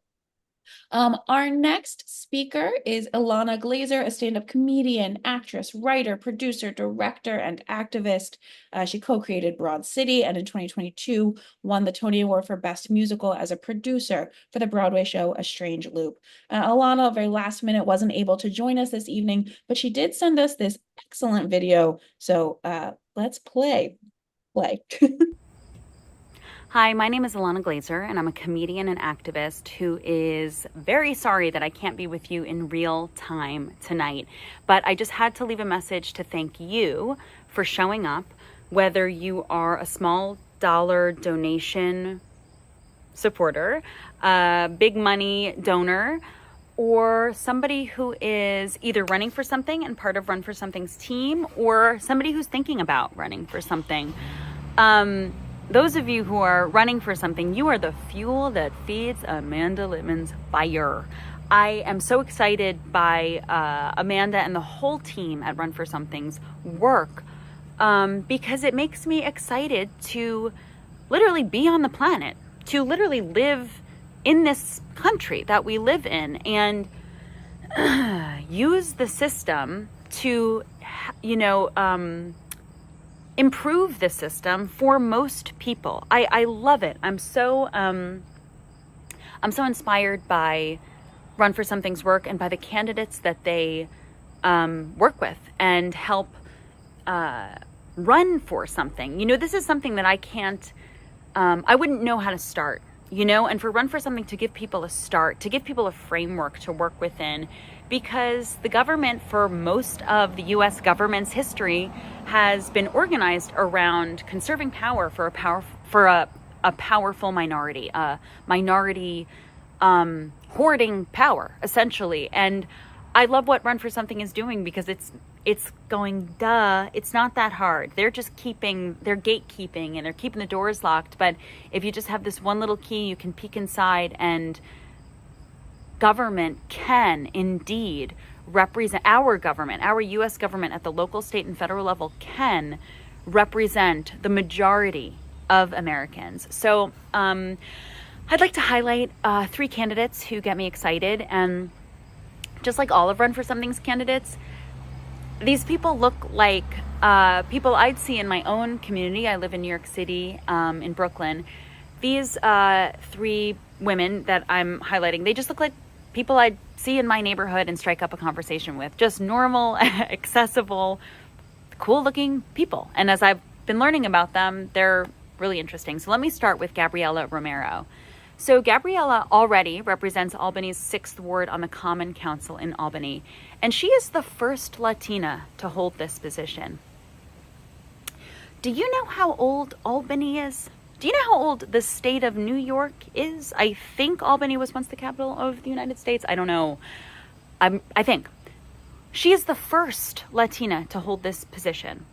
Wow. So now she's running for state assembly in District 109 in New York, and she's dedicated to making the city that she was born in easier and safer for community members to live in. For example, in her role on the Common Council, she focuses on improving police oversight and implementing programs like a street outreach team as a first line of defense for community members rather than just immediately calling the cops, and dispersing power in that sense and making it more equitable for the community. Second candidate I'd like to highlight is Amber K. Nietoa, running for City Council, District 4 in Oceanside, California.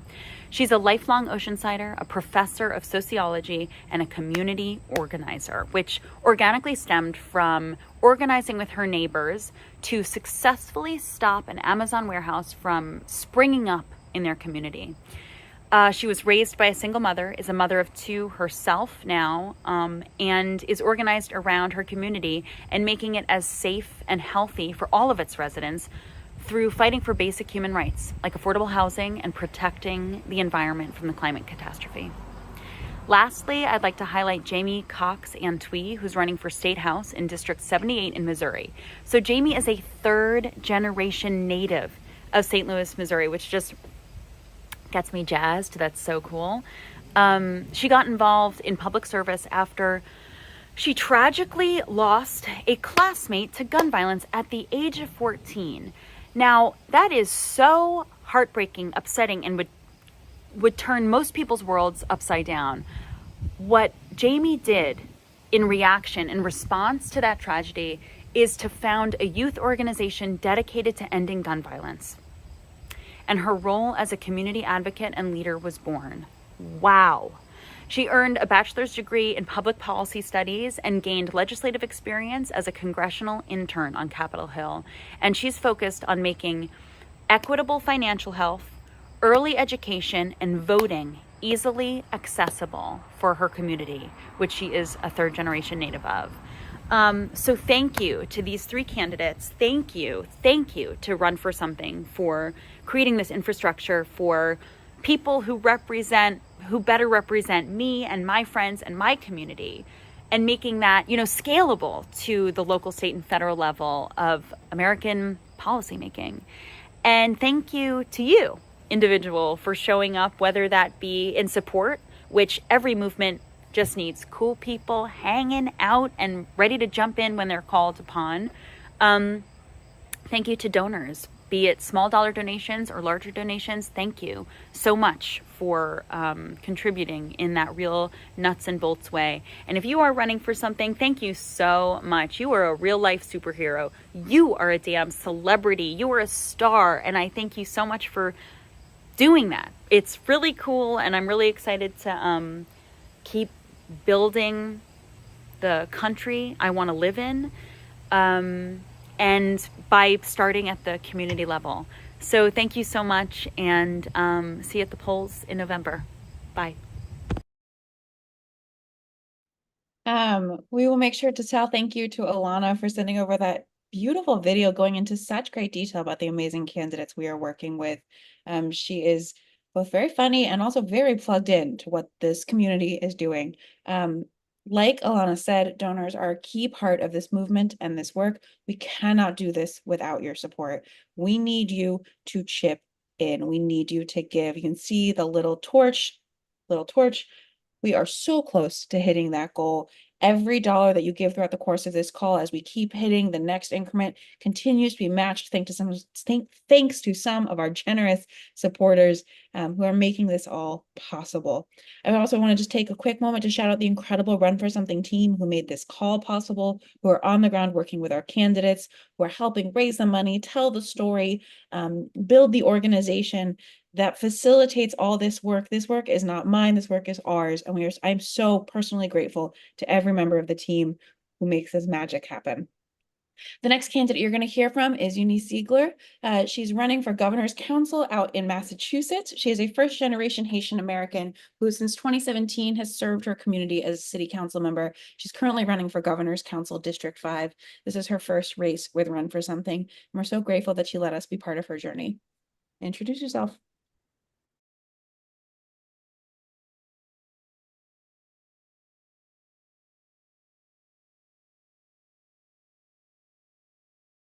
Zeigler, running for governor's council, and I'm so excited to be here, so excited and uplifted by the conversation tonight. We're talking about how to support women up and down the ballot across this country, which is so powerful when we have this opportunity, right, to elect the first woman president in our history. For me, I think that is so impactful. Changing history, changing the pages, opening up doors for other women. As a public servant myself, this is something that I have prioritized throughout my entire year, all my years in public service. I served as a city councilor in my town for the last 6 years. And in my town, there are term limits. But before I left that seat, I made sure to build a bench for other women of color, especially to run. Because when I when I was elected to city council, I became the first person of color elected to city council in my town. And now, as I'm transitioning off to this role, there are now 2 women of color on the bench. And there are even more women who are looking to run and to represent the community in which I've served. So you're probably wondering what Governor's Council is and what I'm looking to do in this seat. Governor's Council is a unique position in that it is a legislative body that only exists here in Massachusetts and in New Hampshire. This body is tasked with the responsibility of appointing judges, appointing parole board members, and serving as the hearing board for pardons and commutations of jail sentences. It's been around for over 244 years in our state, and there has never been a woman of color. So I'm running with the support of Run for Something to change that, to ensure that voices of women, voices that have been marginalized, are heard. When we're looking at judges, we're looking at ensuring that we have responsible individuals that are sitting on the benches. We see what's happening nationally, the attack on our rights, the attack on our protections from the bench. Here in Massachusetts, the Governor's Council is a stopgap to ensure that our rights as women are protected. And so I'm running to ensure that we have a voice. I'm running to ensure that we have ethical judges sitting on our benches. I'm running to ensure that for individuals within our communities that are looking to go for parole or commutation, that they have a fair shot, that they have individuals on the Governor's Council that will take it seriously and that will do the work. I know that with your support, we can make this happen. I encourage you to join the team. Go to my website, eunicezeigler.com, make a donation, volunteer. I encourage you to also make a donation to Run for Something, as they are supporting this effort as well. I am so grateful for the support and the guidance I've received. I know I worked with my field rep from Run for Something, Manny, and he's doing an amazing job encouraging me. Nicole, thank you for coordinating, getting me on this platform to talk about the work that your organization is doing and talk about how it is empowering candidates like myself to change history, to bring a seat to the table where there was none. And so I am so grateful for this opportunity. I'm excited about being on the same ballot as Kamala Harris as well. And so I encourage you to go out and support her, go out and support all of the candidates, all female candidates that align with your values, especially candidates that are supported by Run for Something. Thank you again. Thank you so much, Eunice. And I appreciate that shout out to Manny, a longtime member of the Run for Something team, who has been working across the Northeast to make sure that leaders like you have every possible resource you need. I can't wait to see you win and make history again this November. Our next speaker is an amazing young leader down in Georgia, who has been making headlines, especially in the last couple weeks, really speaking out as a forceful advocate and powerful voice for her community. Ruwa Romman is a member of the Georgia State House. She's a dedicated public servant and community leader, currently representing District 97. With a background in organizing, policy analysis, and management, she is deeply committed to empowering communities and promoting civic engagement. And when she was elected in 2022, she became the first Muslim woman to serve in the Georgia State House. She is so inspiring, so thoughtful, so strategic, and we're so grateful to be able to support her and to bring her to this call this evening. Thank you so much for having me, and good evening, everybody. Thank you for being on this call. Truly cannot thank you enough. I think, frankly, yes, there have been a lot of headlines, totally not planned, but really grateful to remind people about what is at stake, especially down ballot. What we are doing in Georgia is we are frankly on the front lines of policymaking. What I tell people is that anytime there is a bill or a law that you hate that comes through Congress, it started in a chamber like mine. And if we want to be able to stop those bills before they even get to Congress, before they even make it nationwide, we need to start paying attention down ballot. I always tell folks that the lower on the ballot a race is, the closer it is to your front door. And that's why I've been so grateful to folks like Run for Something, who will help candidates run for office for the first time, give them an opportunity to represent us in these halls of power where, frankly, there's not enough people that are like me and you that are deciding how we should implement our policies that impact us the most. I always like to remind folks, for example, that, you know, yes, I'm the only in a lot of ways, but I'm also one of the few millennials in my chamber. I am one of the few, like, people with student loans in my chamber. My colleagues are shocked when I explain to them what student loans are like now compared to before. When we talk about, for example, having young moms, one of my colleagues is a state senator who just had a baby, and she's going to be a young mom in the legislature. We don't get that kind of representation often. And if we want to fix that, if we want to change that, we have to invest down ballot. And here's the thing, even if the only thing you care about is the top of the ticket, the reality is, and I'm sure you've heard this so many times already, we are those reverse coattails. In Georgia, we won by an average of 100 votes per county. And that's because of racism candidates like me. And so, thank you for being on this call. And, just as a reminder that anytime you see a headline, anytime you see anything on the national stage, it started in your backyard somewhere. And the more we get involved, the better it is for everybody. Thank you. Thank you so much for joining us and for your leadership. It has been so beautiful and inspiring to see you out there speaking so forcefully about what it means, not just to elect leaders like you from your community, but to elect down ballot leaders who really understand what your community is facing. You have been out there knocking doors, generating conversations, having real conversations with voters in a way that moves the needle for them, especially in places that a lot of candidates don't engage with. So thank you for your leadership and for speaking to the Run for Something community tonight. I want to just really hammer home something that you've heard from so many of the candidates this evening about this concept of reverse coattails. And I think we've heard a bunch of different folks talk about it, from Greta in Wisconsin to Ruwa in Georgia and others. But we know that local candidates, state legislative candidates, who can talk to voters about the issues they care about, who can talk to them practically, specifically, and tangibly about the things that matter to them in a language, both literally and figuratively, that they can understand, who can use language that relates to their neighbors, who is their neighbor, and who run into them at the grocery store or the place of worship or the school or the playground, wherever it might be. That relationship between candidate and voter is so powerful and is the most meaningful way to get folks to show up at the polls. I think it really matters that they can hold you accountable. When you see them at the grocery store the week after election day and you can say, you said you were going to vote for me, how did it go?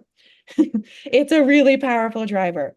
We know this. Run for Something has done the research here. runforsomething.net/reverse coattails. We know local candidates can drive turnout for the entire ticket by anywhere between 0.3 and 2.3% for the top of the ticket. So when you fund Run for Something, when you're able to give to Run for Something right now, when you're able to make a donation, we know that it will help the entire ticket win. It will help Kamala win the White House. It will help Tim Walz become vice president, and it will help us flip the House, hold the Senate, win key governorships. It will help us flip state legislative chambers. It will help us control school boards. It is the most impactful way you can make a political investment this year. So please make a donation down below. We have a couple more enamel pins we can find and send you if you're able to give $50 or more right now. We've hit some of our big goals, but we still have some matching funds left to make sure that your impact is doubled. And we're waiting for our final two speakers of the evening to join. So I am going to keep on talking about what Run for Something is doing this year. We're expecting to have more than 400 candidates on the ballot this November. We've endorsed more than 500 over the course of 2024. But as you know, elections are happening all the time. That's why this work needs to be funded all the time. And I think especially when you look at races like school boards, of which there are anywhere from 20 to 25,000 any given year, only half of those happen in November. These are elections and we are recruiting for and supporting candidates in every week every day. Here in the Run for Something community, we like to joke around, if it's Tuesday, it's election day somewhere in our network. So when you are giving to us, you are supporting year-round organizing and infrastructure building. I am thrilled to welcome one of our last speakers of the evening, who will then introduce our final speaker of the evening. Janelle Monae Robinson is an American singer, songwriter, rapper, and actress. She has received 10 Grammy Award nominations, is the recipient of a Screen Actors Guild, a Children's and Family Emmy Award. She is an icon, a legend, and we are so thrilled and grateful for her participating in tonight's call and for speaking on behalf of Run for Something. Thanks, Janelle. Hi, everybody. How are you? Listen, I am not going to lie. I'm just getting off a flight, and I'm so honored to be speaking with you all tired, but inspired. I just want to say thank you to all of the incredible organizers who are on this call right now. And Run for Something is so important, not just for every woman, but every human who is going to inherit this future. And I come to you speaking in the only way that I can know how, authentically, not as an artist, but as somebody who grew up in a very conservative place, Kansas City, Kansas. And I grew up with my mom, who was a single mom, very young mom, and she was a child. She had 11 brothers and sisters, and my grandmother had 12 kids. So my grandmother was a sharecropper in Aberdeen, Mississippi.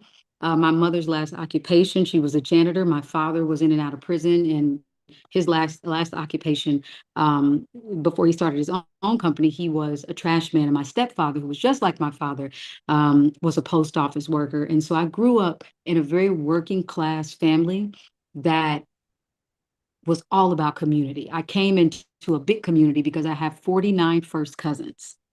Yes, yes, yes, I know, we're a big family. But what that taught me was the importance of taking care of each other. We all had to pitch in and help. Some of us were washing dishes. Some of us were, babysitting our little, our cousins for our aunts who had to go work at night. We all pitched in, and my family instilled the importance of taking care of your family. And I look at my communities, my chosen family. I'm a proud member of the LGBTQIA plus community. It's pride every day for me, for all of us. I am non-binary as well. And, as I think about the luxury of being an artist and being able to go around the world and see places, I'm always reminded that I could still be that little kid in Kansas, queer, not accepted by conservative, Baptist community. My family was accepting, but still, there were some who were not. But my intermediate family were. But I'm just always imagine like what my life could be like if I were not Janelle Monae. And so I want to represent and I want to take care of that community. I want to take care of my community of young Black and brown queer folks, the working class people like my mom and dad, who I saw working every single day, turning nothing into something. I want to make sure that they have enough money in their pockets, and that $25,000 that Kamala is going to give if they want to have a house. I want to make sure that my body and my brother, my siblings in the trans community, all of us, those who can have reproductive, that all of our reproductive rights are taken care of. That that the freedom that we are experiencing right now, that it's not going to be taken away. And I'm so excited about what this moment represents for Black women. I'm so excited to be voting for Kamala, who is the best candidate that we have on this ballot, overqualified, and happens to be a powerful Black woman who cares about the issues that I care about, but she can't do it alone. So we need all of you. She can't do it alone. I look at everyone on this call in the grassroots community who working with this wonderful organization. You are the wings for Kamala. Excuse me. I was just talking to somebody to call her Kamala, and I was like, why are you calling her Kamala? It's Kamala. Madam Vice President, our future president, Kamala Harris. And I am so excited to be her wings and to be standing alongside her. You know, she can't do this alone. And so we really need everyone on this call to just remember that we are a family. We have to continue to take care of each other while we're on earth. We're literally put here to take care of each other as a civilization. It doesn't work if we don't have the janitors like my mom, or we don't have the trash man like my father, if we don't have the one woman who was serving food in the county jails like my grandmother, if we don't have you advocating for us, if we don't have the money put into these incredible folks on this line who want to advocate for marginalized voices. That is my mission. So I'm on this call not as an artist or a recording artist or someone who's in movies and TVs. I'm here as that little kid from Kansas who cares about her family and wants to make sure that the people that look like my grandmother, my mother, people that look like my trans siblings, the people who look like my father, the people that look like you, that we are taken care of. And so I can't really hear anybody. I can't see anybody, but I hope you feel me when I say it. I mean it. I've tried my best to devote my art and my music to bringing awareness to what it means to be other. And so I'm here on behalf of all the folks whose voices have been silenced and who have been sort of pushed to the margins and don't have that amplification like I have. I want to speak with them, not for them, but with them. And so this brings me to somebody that I'm really excited to introduce in this historic moment. I want to introduce to you someone by the name of Senator Danica Roem. Danica is a state senator from Virginia and a groundbreaker. She is the first out transgender person elected to Virginia's upper chamber and only the second trans person elected to any state senate in the United States, following Delaware's Sarah McBride in 2020. Not for nothing, but Sarah McBride is an FS alum too. Danica is a transportation advocate, a journalist, and a metalhead. And she was part of the blue wall that stopped an abortion ban in Virginia this spring. I'm so excited to hear from her, and I hope you are too. Take it away, Danica.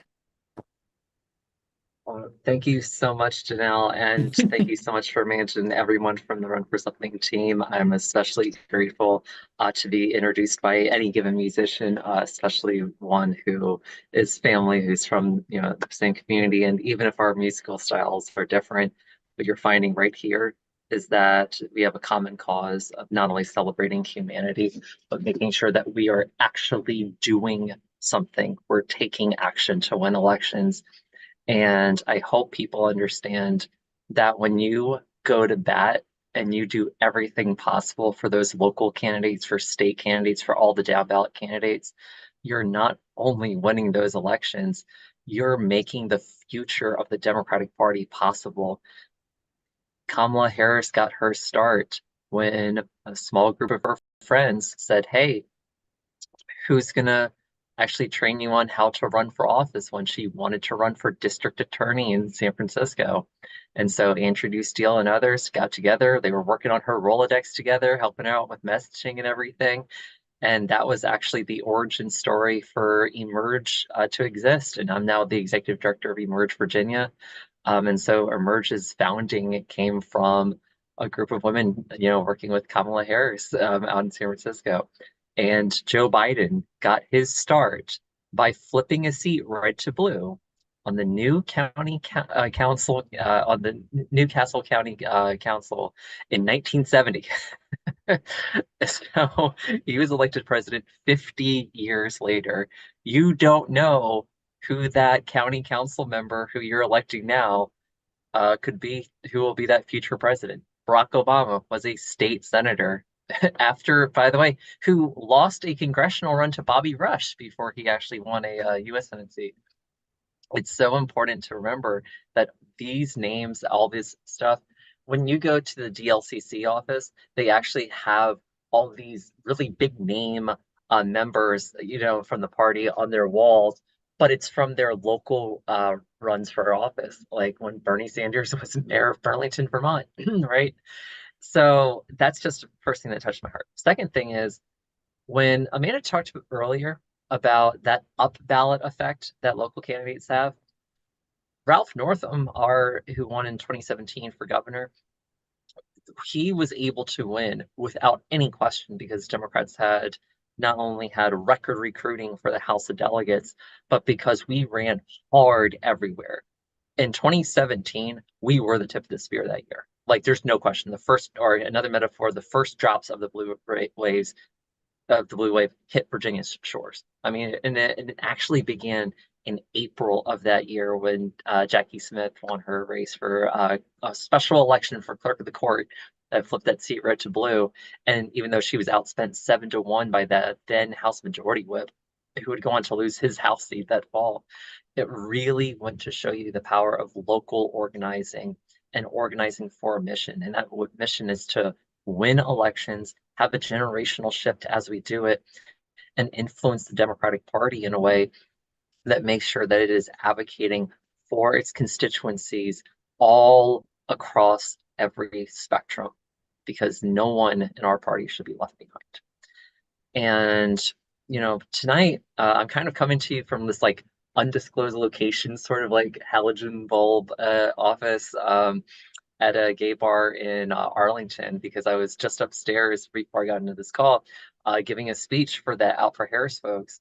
And super excited. It was really great. At the same time, I asked the crowd there to remember where they were 20 years ago. Now, I was born in 1984. I turned 40 next month, so I'll be aging out of Run for Something pretty soon, even though Run for Something was very kind to endorse my first campaign and donate $500 back in 2017 when I was a chipper 32, about 33-year-old, taking on a 26-year, 13-term incumbent who was the self-described chief homophobe of Virginia. And that's why, I became the first out-and-seat trans state legislator in the country. But it wasn't just to take on someone like that. It was to give a voice to all the people who had felt that he had singled them out and stigmatized them. When your elected representative singles out and stigmatizes the very people they're elected to serve, then it's the antithesis of constituent service. You can't serve your constituents by attacking them. And when they come for our rights, we come for their seats. Straight up. That's why we exist. And when I was asking people to remember where they were 20 years ago, Prince William County, where I'm from in Northern Virginia, along with the city of Manassas Park, all of them voted for George W. Bush, Republican presidential nominee that year, who was already sitting president. And at that same time, when I was coming home from college between my junior and senior year, my sophomore and junior year, I remember coming back to DC, where my best friend and I had to get all femmed up and everything so I could go out dancing before I was out to everyone, when I was just scared.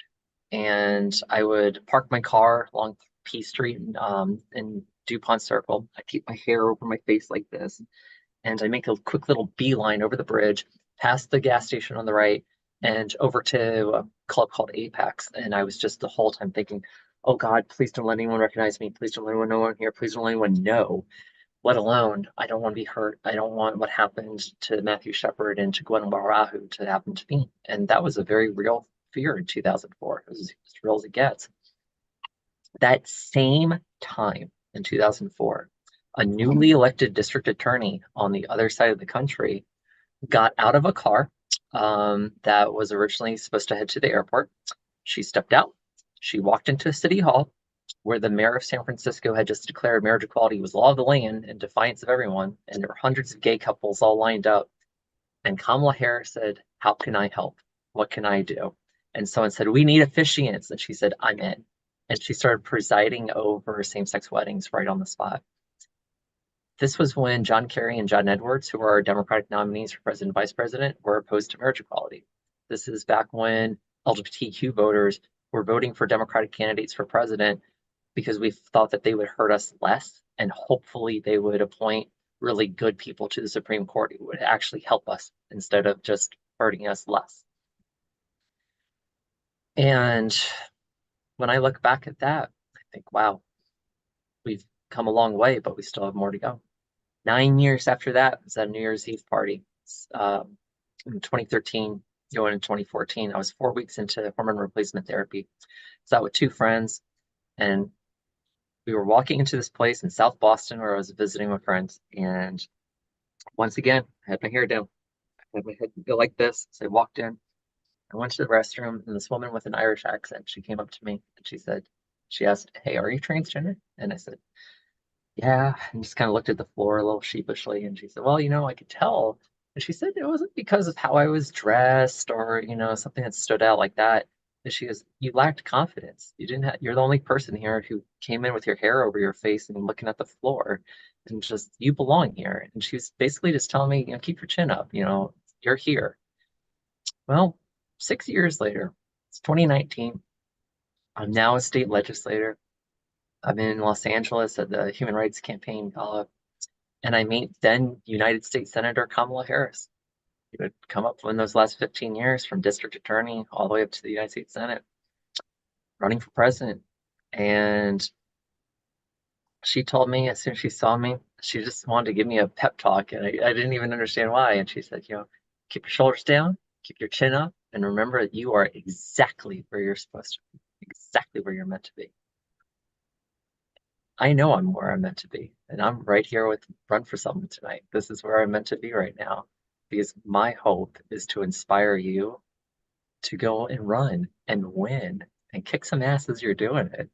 I want you to be your best self, because you deserve to succeed because of who you are, not despite it, and not for what discriminatory politicians tell us we're supposed to be. I'm not going back to having my hair covering my face unless I'm rocking out at a metal concert. All right. I'm at a point in my life where I want people to know that you can succeed because of who you are, not despite it. And right now, this fall, we have this amazing opportunity to actually vote for people who are our friends and allies, like Vice President Harris and Governor Walz. And at the same time, to elect the next generation of leaders who can give them a good, kick in the electoral rear if they're not being the best friends they could be for us. The people who are going to speak up the ladder, the people who are going to put pressure to the White House, put pressure to Congress to do the right thing all the time. Because sometimes change can come at what feels like a glacial pace. And sometimes when it does arrive, it changes the world, just like the Affordable Care Act did. We finally got that done, but yet we have so much more to do.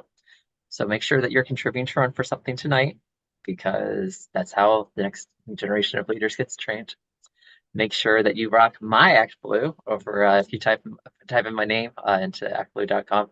I'm not up again in 2027 because I won 4 battleground races in 6 years. I did my time. I earned this one. If you want to learn more about my story, you can read my book. It's called Burn the Page. It's out now through Viking Books, hardback, and I did the audiobook myself. And then finally, early voting in Virginia begins 3 weeks from tomorrow. It's time. This is not the election is far off. The election is in however many days. The election's in 3 weeks. It's the first day. Go vote, and let's go win, and let's win big everywhere this November. Thank you so much. Thank you, Janelle. Thank you, Senator Roem. What an incredible way to close out this call. I will never forget, Danica, you coming to my parents' house when you first run and spending like 45 minutes talking with my parents about traffic on Route 28, and then leaving like, oh, she's going to be president one day if she wants to be, huh? Wouldn't wish that on anyone, but it's the kind of leadership and the kind of connection to community that really makes a difference. I want to thank every single one of our speakers this evening, every single candidate, elected official, every single celeb, every influencer. It all inspired. It moved the needle. It made me so proud of what we have built together over the last 8 years. And my promise to you, if you have been watching, if you're watching now or watching tomorrow or sometime down the road, is that someone you heard from tonight will be on the front page of the New York Times or Washington Post or LA Times or on TV as a senator, as a governor, as a president one day. And you're going to be able to say, I saw them when. It's going to be like You went to the club before they were big. You saw the band perform before they were selling out arenas. You knew who the political rock stars and really who the future leaders of our democracy were before everyone else. You are the cool hipster when it comes to political leaders. You are doing this. You are building this bench. If you are watching this, if you are supporting Run for Something, if you came away tonight and you're like, you know what, maybe I could run for office. Maybe I'm a teacher. Maybe I'm a parent. Maybe I'm a veteran or a nurse or a lawyer or a community activist or a musician. And maybe I should run for office. Run for Something will be here to help you. And that's only true because of our generous supporters. So if you are thinking about running, you should head to our website, runforwhat.net, enter your information. You can find out more about how to run. Election day for 2024, as Senator Roem said, starts in just a couple weeks, but election day 2025 and 2026 is not that far away either. It is occasionally too late, but never too early to start your campaign, and we would love to help you. And we really do need every last dollar. The hundreds of millions of dollars that are floating up to the presidential campaign are incredible.